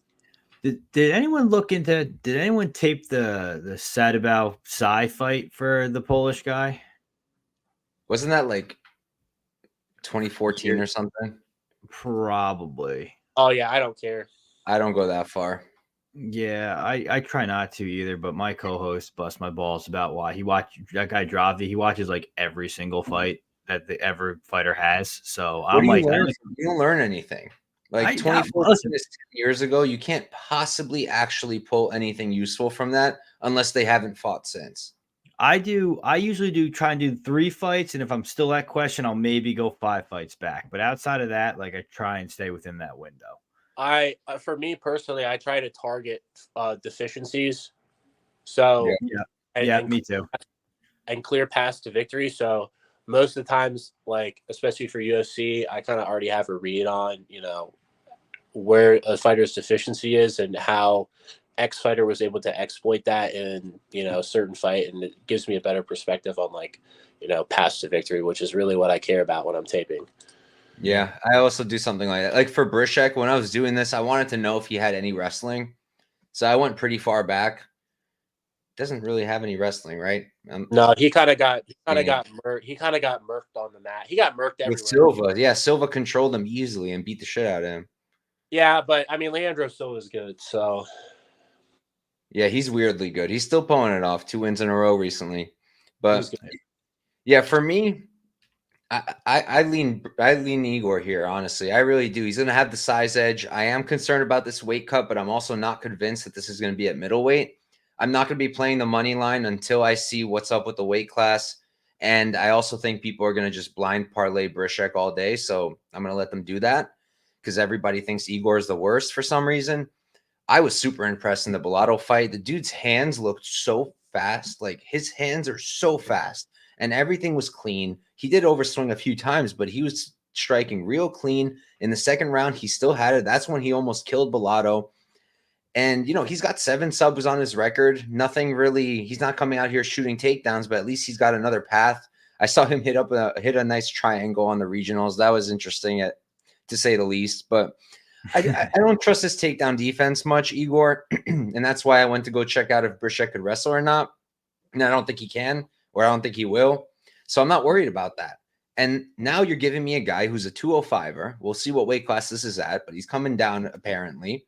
Who's bigger, faster, in my opinion. Is he more technical? Probably not. Bryczek is actually pretty clean. I like his striking a lot. But he's going to be able to hit him at range. I think he's going to be landing harder. And I think he puts him out in the first. I really do. Kike Brito got him with a nice shot. But Kike, he's a 70er. He's a 170.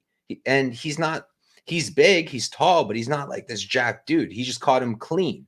And Ihor can catch him clean. He's got the hands for that. He's got the hand speed for that. So I'm really glad I hit the round 1 knockout when I was actually talking to Dog about this in Discord earlier, because it moved, bro. You told me to wait. It moved. It's plus 350 now. So I am glad. Round 1 is plus 350. Yeah, it was plus 500 earlier. I played 650 or 700. I think they opened it up at 750, and it was. I mean, obviously that's completely off, right? Like his win condition is predicated on round 1, round 2 KO. In theory, I'd probably say like 25. It's probably more accurate now. Like 25% of his win condition is probably baked into round 1, and probably a little bit shorter in round 2. Yeah.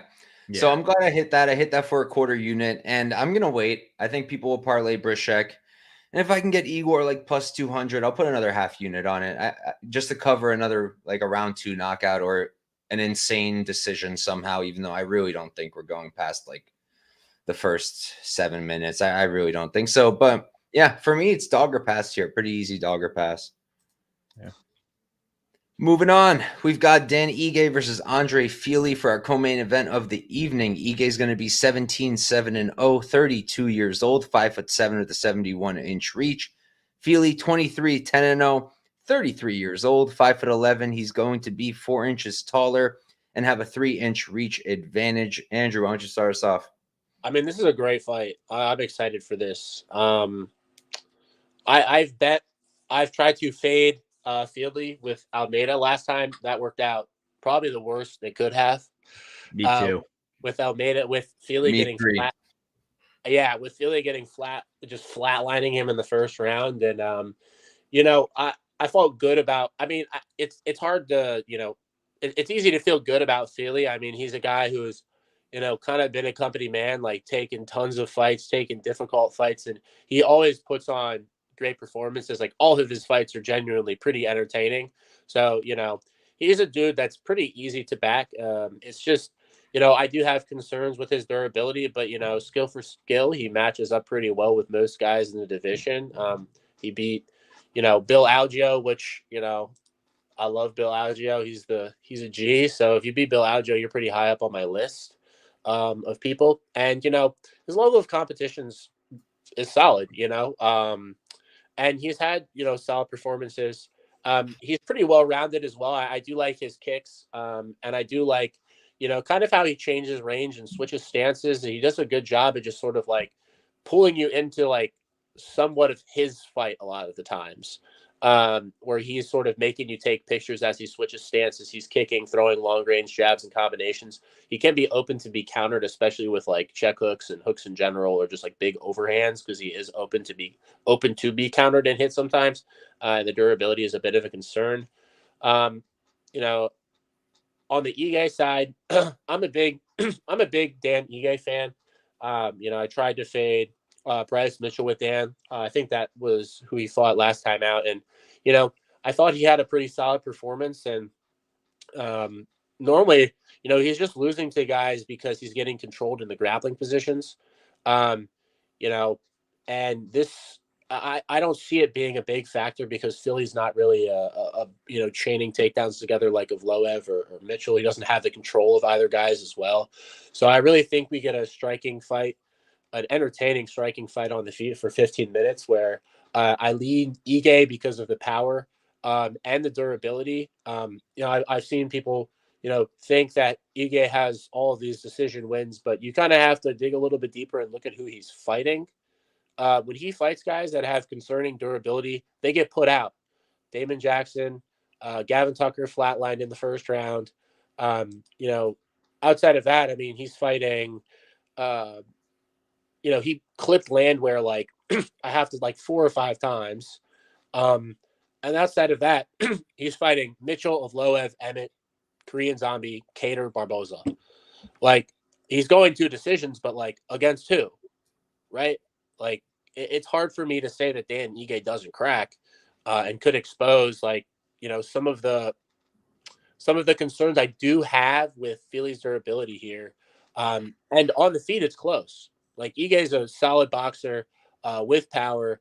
I am a little worried that Fili does his thing where he sort of just like lulls you into, a tepid kickboxing match where he can be, can probably look 55-60% in like a tepid, touchy-feely kickboxing match, right? Like, haha.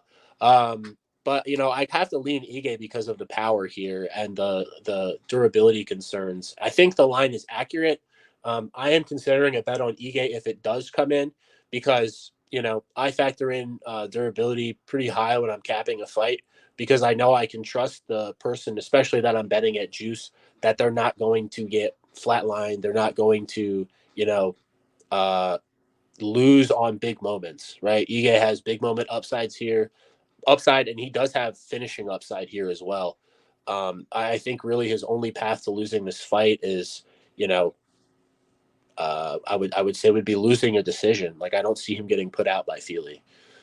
No. Yeah. For me, yeah, I'm pretty torn, man. I felt like, and I still kind of feel like Ige is one of the only favorites I trust at -163. I feel like that's a pretty decent price for him. Then every time I say that to myself and I go tape it, I've taped this fight twice now, and I might do it a third time because I really do want to play Ige because I'd like a favorite on the card, and I do think he's got most of the upside here in the striking. But at the same time, like Nate was also landing a lot, and Nate was landing a lot at range, right? Fili's going to have that range. Fili's good at using that range. He's good at using his movement. And what did Ige do when he didn't like what Landwehr was doing to him? He tried to shoot. And I don't really think he's going to be getting takedowns against Fili here.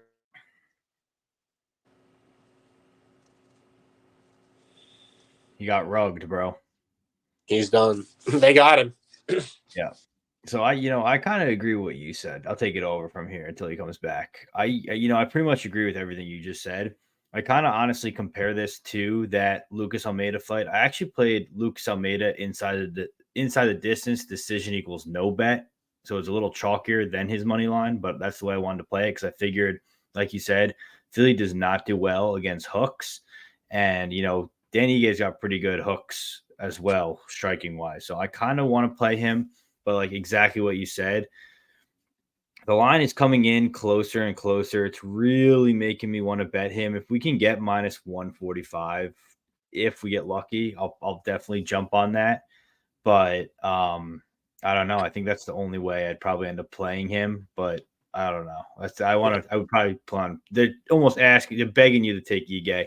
I'm contemplating it at -160, but like you said, if we can get a little bit closer on the touchy-feely side, get people to buy him down a little bit more, then I'll definitely play Ige. But I think it comes down. I mean, it's hard for me to like figure out where I cap this fight, right? Because it is like if you look at it skill for skill, right? It's like it's really close, You don't think it's a step down for Ige though? You don't think this is a step down for him? I mean, it is a step down, but like he's also fighting, it's not a real step down. Yeah. Yeah. He's also fighting like, top 10 guys, so like any fight that's not a top 10 guy is going to be a step down. It's going to be a step down. Exactly. Yeah. Exactly. So I don't know. It's like, yeah, well, whenever he gets that, but like, it's hard for me to say, like, Andre Fili's like a step down, right? Like I guess in results based, yeah, it's a step down. But skill for skill, like I don't really think it's a step down. Like Philly's very He's well game for everything. He's game yeah, everywhere. he's very well rounded, and he has a lot of intangibles, and comes from a good camp. Like there's a lot of good things to say about Fili here. But like I said, I just trust the durability of Ige. It's for me, it's hard to figure out where I line Ige because if I say, oh, Ige is 65% here, I don't feel good. I don't feel like that's a true. I don't feel like that's how the true line of this fight, unless he's knocking him out. Yep. I mean, obviously, if he knocks him out in the first round, everybody's going to go, "Oh, we knew it." You know what I mean? Dan Ige was going to knock out this Chinny Fili guy, right? But that's like the percentage of that happening is maybe like 20, maybe 25%. Where I feel like the more likely outcome here is like we get a close decision where Ige has moments of probably cracking Fili, and they go to war, and sure, Ige wins like a decision, but like unless he's putting him out, I'm really not interested in unless I'm very confident that he's putting Fili out. Like I don't know if I want to pay even 163 because if I line him at 65%, I don't have like a huge edge on the market. So unless it comes down, I really wouldn't consider it unless we get down to like, I don't know, like 55, like minus 125, like 55%, where I can conservatively say like, okay, Ige 60%, like conservatively, like I have a 5% edge being conservative just because of the durability and the level of competition. That's easy for me. Did you have a bet? Did you tape this fight when he was fighting Lerone Murphy at all? No, I had no interest in that fight, betting on that. Me either. I wanted to stay as far away from that as possible. It just that one felt really close. I wasn't really. I like Lerone Murphy a lot, and me too. I played him more recently too in his fights. So I wasn't really interested in betting that one. Is there a way to get him back in here? Is he going to join back in here? Or? Yeah, he moved recently, so I'm sure his Wi-Fi is acting up. So he'll probably be on this. But we can just keep pushing through. All right. I mean, we're at the main event, right? Yeah, main event. I guess we'll do the main event. We'll take it off for our boy here. Yep. I'm back. He's back. There he is. Oh man, my Wi-Fi completely gave out, but oh my god, now my camera gave out. Can you guys still hear me? We can hear you. Yeah, we can still hear you. Okay, so we're just gonna leave my camera like that for now. Yo, good looks for keeping it going though. I was listening to you guys. You guys are consummate professionals over here. Yeah, what were you? Who would have known it was my first time doing this? Bro, I was gonna tell you after the stream. This does not seem like your first time doing this, my brother. Yeah, it's because I have a regular job that I have to talk about way more challenging stuff. You present for work, right? Yeah. You present analytics for work, right? Something along those lines. Yeah, I work in finance. Yeah. Yep, you could tell. You could tell. So everything to me is like I love betting because I get to I love numbers, So all this ends up being like a numbers game to me, and I try to take the emotion out of it. So that's the only way to do it, right? It's the only way to really do it. Do you pay attention to the analytics behind like bet percentage and handle percentage, stuff like that? Yeah, I don't really care about handle percentage because the market, in my opinion, the market's stupid. Yeah. And the market doesn't know how to bet. So a lot of the times, personally, like I sometimes will look at that handle percentage and I'll go the opposite direction. Me too. Yep. So it's sometimes a better betting angle to be contrarian to the market. Absolutely. Especially what you see on tape is heavily favored because of recency bias. Yeah. Kind of like we were talking about with like Potieria or some of these other matchups like Oki versus Hagzovic is like, is the market right? They can't be right. There's no way Oki's 75%. There's no way Oki's 75%. Based on who? Based on what? What do you do? Nothing. Yeah. And I actually like throughout the last year and even before I even started like my Twitter and stuff, I had like my quote unquote system play was taking UFC vets at plus odds against Dana White Contender Series guys coming in because it just doesn't add up. It doesn't, like, most of those guys have better experience and everything like that. Obviously, it depends on who the vet is, but I don't know. Like you said too, when I look at the handle and the bet percentage, I like taking a low betting handle, but a high or a low bet percentage, but a high handle. So it's like, yeah. So like if I see someone who's got 21% of the bets, but 81% of the money, like that's almost a surefire spot there. Yeah, well, because you figure the amount of money is coming in that it's sharp because of the volume. So exactly, not because of the volume, not because of the volume, because of the quantity, because of the sharp side. I think you guys see if the line's moving that way as well. Yeah, but here, Mike, I try to keep line movement. If lines are moving for or against me, I try to keep that out of my head because at the end of the day, like my capping process is my capping process. And if long term it's shown results, I don't really give a shit if the market goes against me. That just shows me that, I'm in a position where maybe I'm incorrect, but if my process is wrong on a certain fight, I have to take the L for it. And sometimes you add and you win, and sometimes you add and you get burnt. So do you guys tape fights before looking at the odds? I hear a lot of people talking about that. I can't find myself to not look at odds first. But some people say like they like to tape the fight first and then look at the odds, and if they see something clear there, then they take it. But I don't really think if you're easily like moved, like if that really affects your thinking process, you probably shouldn't look at them. But for me, like I look at it because I'm not going to sit here and try to tape a minus 400 favorite and try to figure out if I should be parlaying him. I'm going to go on the underdog first, see what's up there, then go to the favorite and then figure it out. But I don't care about that. Like it doesn't, like if I see someone's like minus 250, I'm not going to automatically try to fade them or automatically assume I should parlay them. Yeah. Free betting advice for the people watching the show. Inside the mind of a capper. While you guys were talking, I just had to sprint across the room, got my safety camera. Everything is falling apart on me right now, right towards the end of the video, but good looks for keeping it going, boys. You're good. Yeah. Let's Couch, get to the main event. Couch, are you back? You back now? We're good. We're not going to lose you. I'm not going to promise anything, but I sure hope not. Okay. We should probably move to the main event just in case, though. Yeah, let's go. You want to start? Yeah, let's do it. So, did you guys already talk about it? No. We were waiting for you. Take the reins back, please. Beautiful. All right, here we go. We got Jack Hermansson versus Joe Pyfer for our main event of the evening. Hermansson, 23-8-0, 35 years old. He's 6'1" at the 77.5-inch reach. Pyfer, 12-2-0. He's going to be 27, so he's going to be 8 years younger, going to be 1 inch taller, and have a 2-inch reach disadvantage. Rob, why don't you start us off?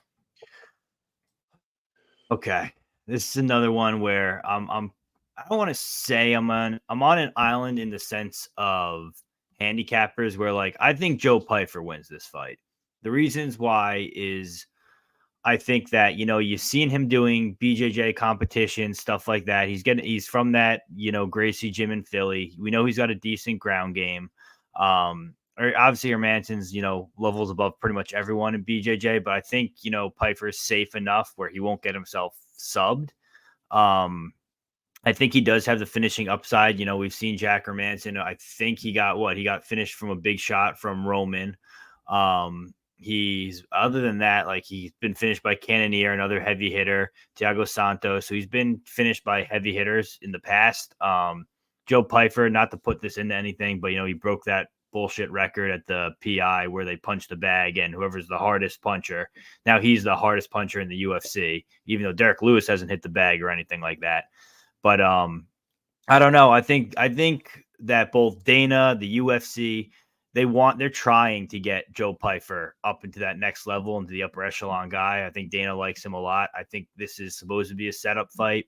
Jack definitely has a path later on with the cardio advantage, probably later on. We haven't seen Pyfer there. He does really well with leg kicks. We haven't really seen Pyfer deal with leg kicks necessarily yet.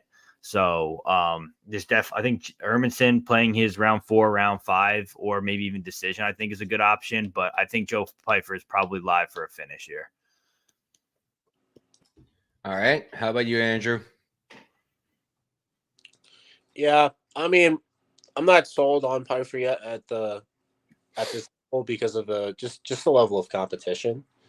I do have concerns because, like Pegasus said, like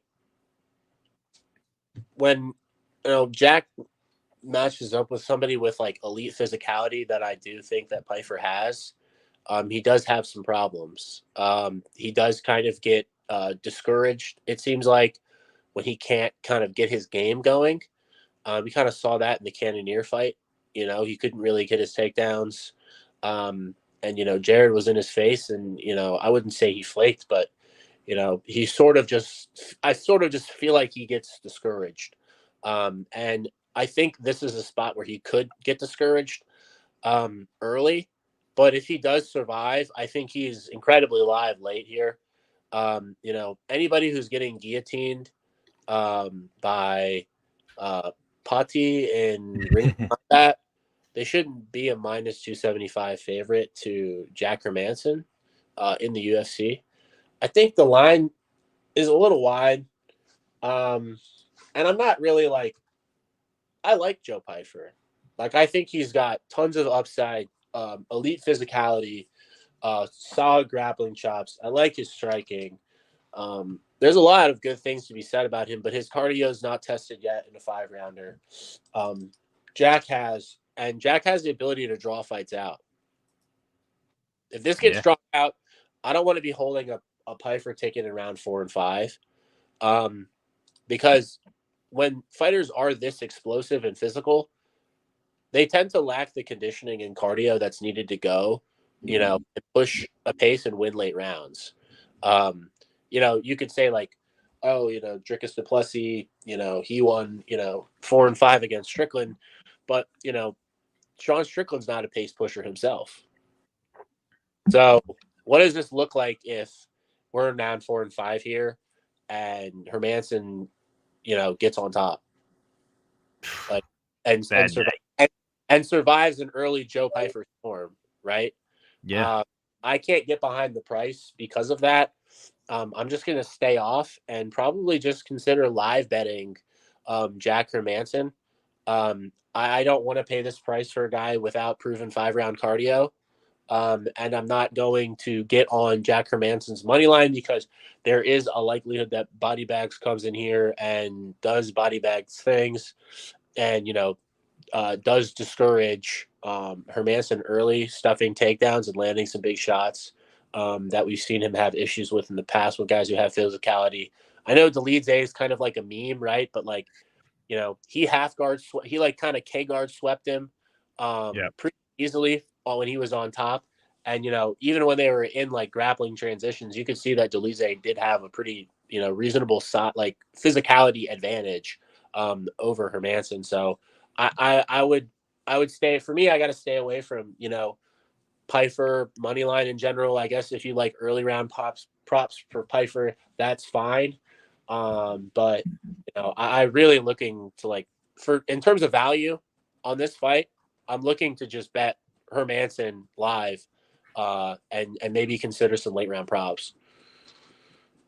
So Joe Pyfer round 1 KO is plus 425. His round 2 KO is plus 650. Who's done that to Hermansson though? Cannonier. I think Cannonier was 2. Round 2, Santos was 1. Let's see. That was it. That was it. Actually, Delize was 2 as well. Delize meme, right? Delize meme. Yeah, that was different. Yeah. So that's what I'm looking at. So I mean, those odds aren't horrible, but I don't think I'll play those. Yeah, you can just play Pyfer 1 and 2. I mean, just be honest with you though, if you want to just play those, just play the under. If you think Pyfer wins within 2.5 rounds, the under is minus 140. Just play the at that point. If that's your read on the fight, the under is not that juiced. It's minus 140. It's 58%, right? If you look at this fight and you're like, dude, Pyfer's could kill this guy early, and you think that's at a higher clip than 58%, like 65%, that under has value. I mean, this total is predicated on Pyfer finishing early.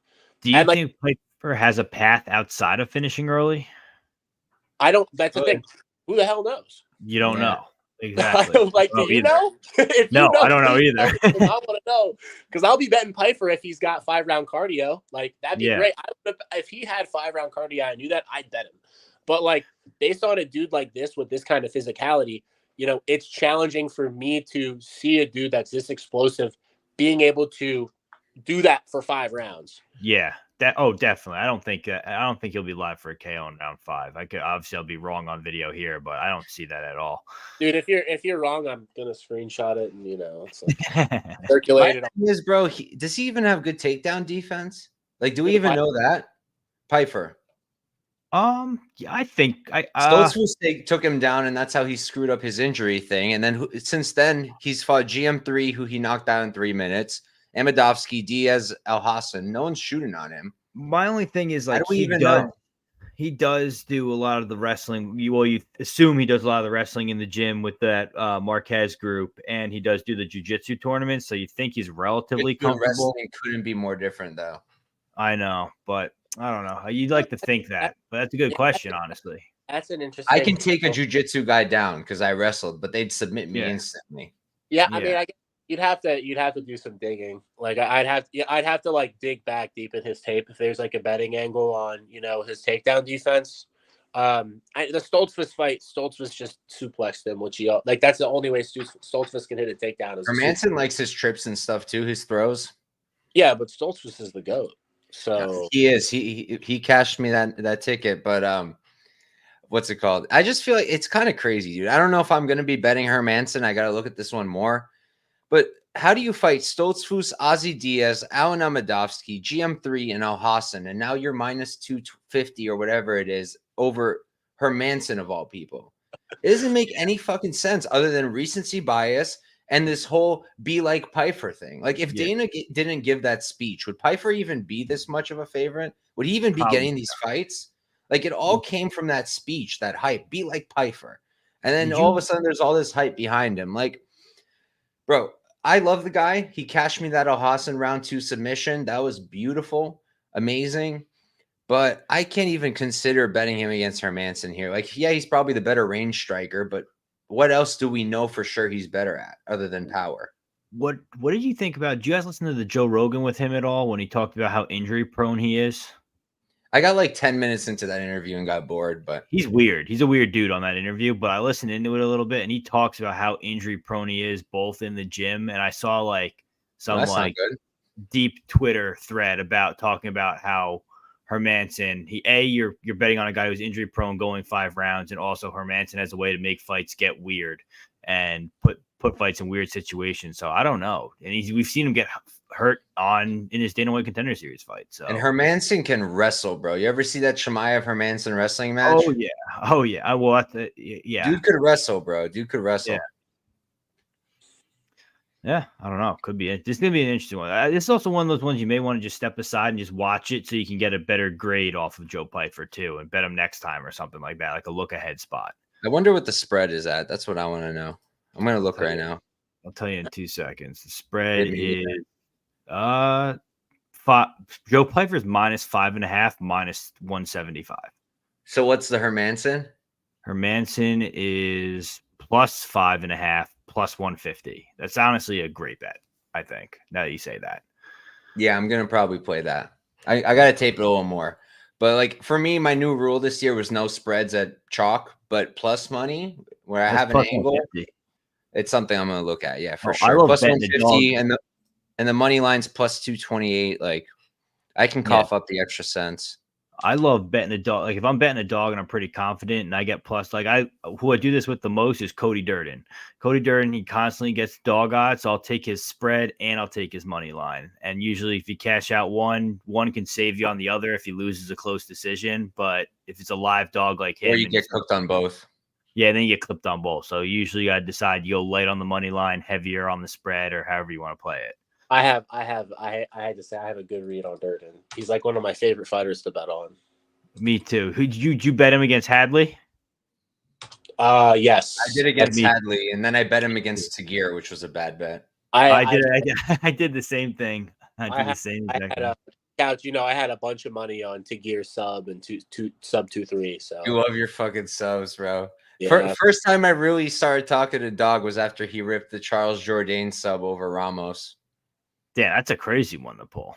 Yeah, I won a sizable amount of marbles. A substantial amount of money. It was a favorable day. Yeah, it was nice. So. Do you do jiu-jitsu, or have you practiced jiu-jitsu? Like, how do you have your reads on grappling wise? I mean, it's for that fight specifically, though, it was just easy to see that Ramos is a jiu-jitsu guy that's been learning how to wrestle, and he puts his head in bad positions. And Charles Jourdain has a nasty one arm. He has a couple guillotine variations he uses. Yeah, he has like a single arm guillotine, and he has a just like a classic no arm in guillotine. And I was like, there's a chance he sticks his head in a sub because Ramos is going to wrestle. Yeah, and he hit it within like a minute. So, and it was like he's got a strong choke too. I mean, yeah, he's got a nasty guillotine. I mean, he's finished guillotines without even locking his hands. Like he can do it with no arm. So you can see it. Like he just has a nasty. It's sometimes like betting is like as simple as that. It's like, dude, this guy doesn't really know how to wrestle. He kind of just chases takedowns, and Jourdain has a nasty guillotine. So it's what is it plus 1200? It's like 7%. It's like. And I think he hit a guillotine like 15% of the time. Like, why would I not bet this? What is Hermansson by sub? Hermansson by sub is plus 700. Huh. Not bad. But all right, guys, we're going to wrap up the show. It's been 2 hours now. We got through technical difficulties. We got through everything. Thank you to everybody who's still sticking with us. We still got a bunch of heads watching live, so appreciate every single one of you. Thank you, Rob. Thank you, Andrew, for pulling up on the show. Andrew, first time on YouTube. Dude was running the show like a pro over here. There we go. Yeah. But all right, guys. So I'll pass the mics to you guys real quick. If you have anything to plug it, and then we're going to get the hell out of here. Rob, go ahead, brother. Thank you for coming on. I run my own show with 2 other cappers. It's called Beat the Line Broadcast. We're live every Wednesday at 7:30. We kind of go through all the fights similar to this. We give out a BTL parlay. I also run a Telegram in my bio. It's free. It'll always be free. I never plan on going behind a paywall. So if you want to join that and just check out what I'm throwing in, I put my bets there first. There we go. Andrew, you got anything to plug? No, just shout out to, Couch for having me on. Appreciate you. MMA Goats Clubhouse, which is like MMA Goats Clubhouse, which is like another Discord I'm in where, there's a lot of folks who, are maybe new to betting, and I provide I feel like I provide some value and give out bets that I'm thinking about this weekend. It's a good community that we sort of have in there, and it's nice to see folks that maybe are a couple years younger than me that are just getting into betting. Learning how to bet is incredibly important, especially when you're like 22, 23, 24 years old. Because you can make money betting MMA. It is somewhat simple if you keep it simple and don't get emotional about it. So, kind of something that's like near and dear to me because I had to learn on my own, and, I still make mistakes all the time. So it's important to be very, honest with yourself. So, yeah. Hell yeah. And then, all right, guys, for me, we got tomorrow, I'm doing a Jose Johnson interview. Not going to be live. I'm going to drop it afterwards as long as my Wi-Fi doesn't give out and ruin everything. So that should be a good time. We got a bunch of interviews lined up. Next week, I'm going to be talking to Torres Finney. And the week after that, I'll be talking to Josh Fremd. So we got some good ones lined up. On Thursday, I'm going to be at Club Sumo. Going to be covering that event, some more sumo wrestling. It was a really, really fun time the first time. And that shit sold out, bro. My family wants to come. They can't get tickets. People love sumo. Check out my account at Couch Warrior Pod on Twitter. Subscribe to the YouTube if you haven't already. YouTube Shorts will be dropped in the next few days. 1-minute breakdowns if you just like that. Prefer a quick breakdown. I talk fast. And yeah, thank you guys all for tuning in. We got to get the hell out of here. It is my bedtime. So good luck this weekend and peace out. Good luck, Congrats guys. On the move.